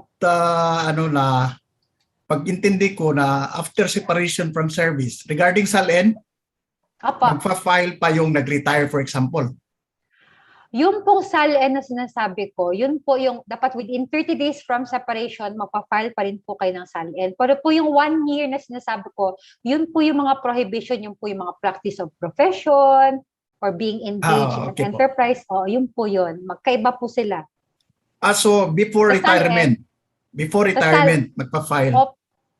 Yung SALN, within SALN. 30 days from separation. So, pag may date of retirement kayo, for example, June 30, ang retirement date nyo, within 30 days po, so from June 30 po, so within 30 days from June 30, dapat mag-file po kayo ng SALN. From date of retirement. Okay, salamat po. You're welcome Yun lang po. po. Pleasure po.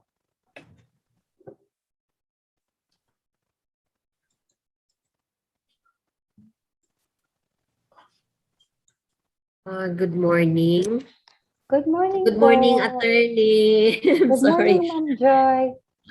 Thank you very much. Actually, I have no question, but I just would like to extend my gratitude for really answering our request and giving us your precious time.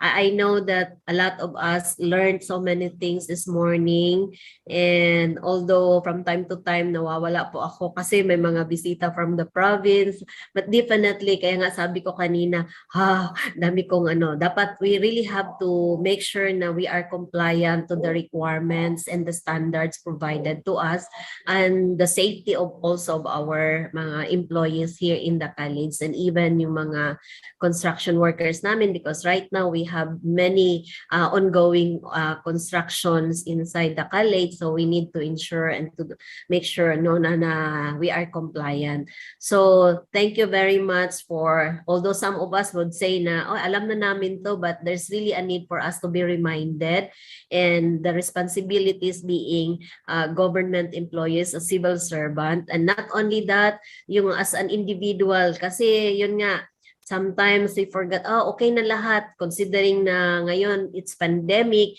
sometimes we forget na we still have to adhere to the standards of as being a civil servant. Yung mga ethics like yung dress code, kasi sometimes parang nakikita ko na rin na wala namang estudyante. Ganito ngayon sa DNSC, walang estudyante. So okay lang na ganito yung attire namin, no, medyo nakachinelas lang, parang naka-shorts lang o naka-t-shirt na ordinary na parang lang. But definitely as a civil servant, there are many things na we really have to observe. And I'm happy that we are reminded also yung work from home. Kaya nga 'di ba meron tayo na kahit work from home, employees must be ready anytime you will be asked to come or to answer some queries. Hindi pwede yung sagot na, ay sorry, hindi ko maano yan ngayon kasi work from home. Kaya nga, that's the true essence of being an employee working from home, na anytime, still you can render service. So thank you very much. It's not only sa me also as an employee of the government, I am reminded, and especially being the head of the agency. So again, maraming dapat tingnan, and it's true na hindi ko makita lahat yun kasi nga naman that's why I need the help of everybody, the support of everyone, which I'm also happy with DNSC naman. People we work as one family and we help each other, support each other. So we may have the admin may have lapses, no, because we're not perfect, but we're trying to really serve and give our best to our clienteles, and even ensure that our colleagues are being protected and being provided for kung ano yung dapat na ibigay. So again, thank you, attorney. Always, no, we request the civil service to provide us training, and then every time na we request civil service, we are given naman yung positive na answer. So again, we are in behalf of the DNSC constituents. Thank you again, attorney. And God bless, ingat po lagi. You're most welcome, Ma'am Joy, and it's our pleasure to share po. All the best po sa inyong agency. Thank you so much for that, Ma'am Joy. And I so agree with Dr. Sarosa din po talaga, ma'am. The things you shared a while ago may be basic, but it's just so good to be reoriented from time to time, really po, of those things that we should do as public servants po. So maraming salamat po. And I think we still have other comments from my colleagues po, from Ma'am Cecil. Thank you so much, attorney. So nice to see you again, hear you again. God bless you po.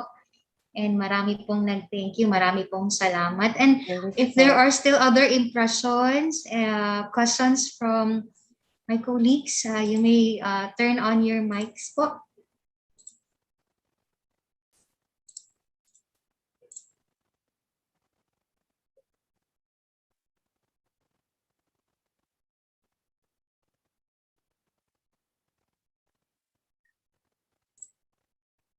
All right, so I think wala na po siguro, because since the presentation is also very clear din po, attorney. So again, on behalf po of the college, we really want to thank you po for giving us or gracing us with your presence today. And of course, let me present to you po a certification po, as our way of really being grateful po of your presence. May I ask Sir Abel to now share screen the certificate. Ayan po. So let me first read po the citation of the certificate. Republic of the Philippines, Davao del Norte State College, U Visayas, Panabo City, Davao del Norte, Philippines. A certificate of appreciation is presented to our speaker for today, Attorney Caroline G. Larena Redido, in gratitude for rendering her service as a resource speaker in the webinar on transforming public service in the next decade, honing agile and future Ready Servant Heroes, held on September 29, 2021 via Zoom video conference platform, given this 29th day of September 2021 at the Davao del Norte State College, U Visayas, Panabo City, signed by our college president, Dr. Joy M. Saraza. Now let's give a virtual applause to Attorney Redido. Thank you so much po. Thank you po for the Salamat appreciation. po. I appreciate it po. Thank you. Thank you so much po. And with that, let me first give some announcements lang po for our other activities in celebration, of course, of civil service. Now, let me just give for a while, let me just share. Okay. All right, now for some announcements, again, I really want to thank everyone on behalf of the Human Resource Management Office. Thank you so much for your presence for today's webinar. And we will still be having po a series of activities this afternoon up until September 30. So we still ask your support and your participation on our different college activities. And today, since for those who are working to school or working to station, we have a lunch that will be distributed po sa hallway sa admin building. So this is just to remind also everyone, while you get your lunch, kindly observe po yung ating social distancing and of course the wearing of masks. And another is that this afternoon, may we again invite you to join in our Zoom meeting pa rin po. That's for our cultural competition of the faculty and staff. I believe, we're very excited for this one. I think the different institutes and offices are ready of their presentation. So I'm very excited to see their talents once again. Naglabanan na po sila sa Facebook on their comments. And I really am very excited for this one kasi we will also have Mobile Legends competition. So mga competitive masyado ang ating mga nagjo-join dito po. So aside from that, on Friday, let me just also announce, on Friday we will have the awarding of employees. Thursday So po, the top Ma'am. managements, ma'am. Ma'am, Thursday po, Thursday. Sorry. Sorry po. That's on Thursday. Awarding of praise, awardees of winners also of the cultural competition. And then on September 30, we'll have the tribute to retirees at 3 p.m. So the retirees and the faculty and staff are also invited. This will be live streamed po via our Facebook page. And I think I don't have any other announcements. Again, lunch is available at the admin building. And Ma'am, Mel, yes, ang yes, lunch po, ma'am, sa Raquel. labas, ang lunch po sa labas po sa supply, sa registrar. Sa gawas Yes lang, po, ma'am. sa hallway. Sige po. Dili po Thank sa you so hallway, much. ma'am. Sa gawas gid siya, ma'am. Sa Okay. gawas gid siya, ma'am, Nadaw para sa dili gawas. magtapok. Yes po. So kindly just observe lang po at social distancing while you get your lunch. Also, we have here the attendance. Please also do not forget to fill out the online attendance. My Google form na po available sa chat box. So kindly copy the Google link po. And please again, do not forget your attendance for today's webinar. So again, thank you so much everyone. And this concludes our webinar. Again, on behalf of the Human Resource Management Office, I would like to thank you for gracing your presence for today's webinar. Maraming salamat po. See you po all this afternoon. Attorney, thank you so much po for Thank you, your presence. Attorney. Maraming salamat Most po. We welcome. would like to No see you worries. Thank you next again, time. attorney. Thank you Thank you din. po. Happy lunch po sa lahat. Thank you po. Likewise.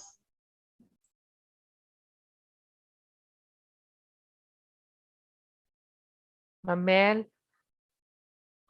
Yes, ma'am. unya na lang siguro i-end ang Zoom kay mag-fill up pa sila sa attendance ng uban.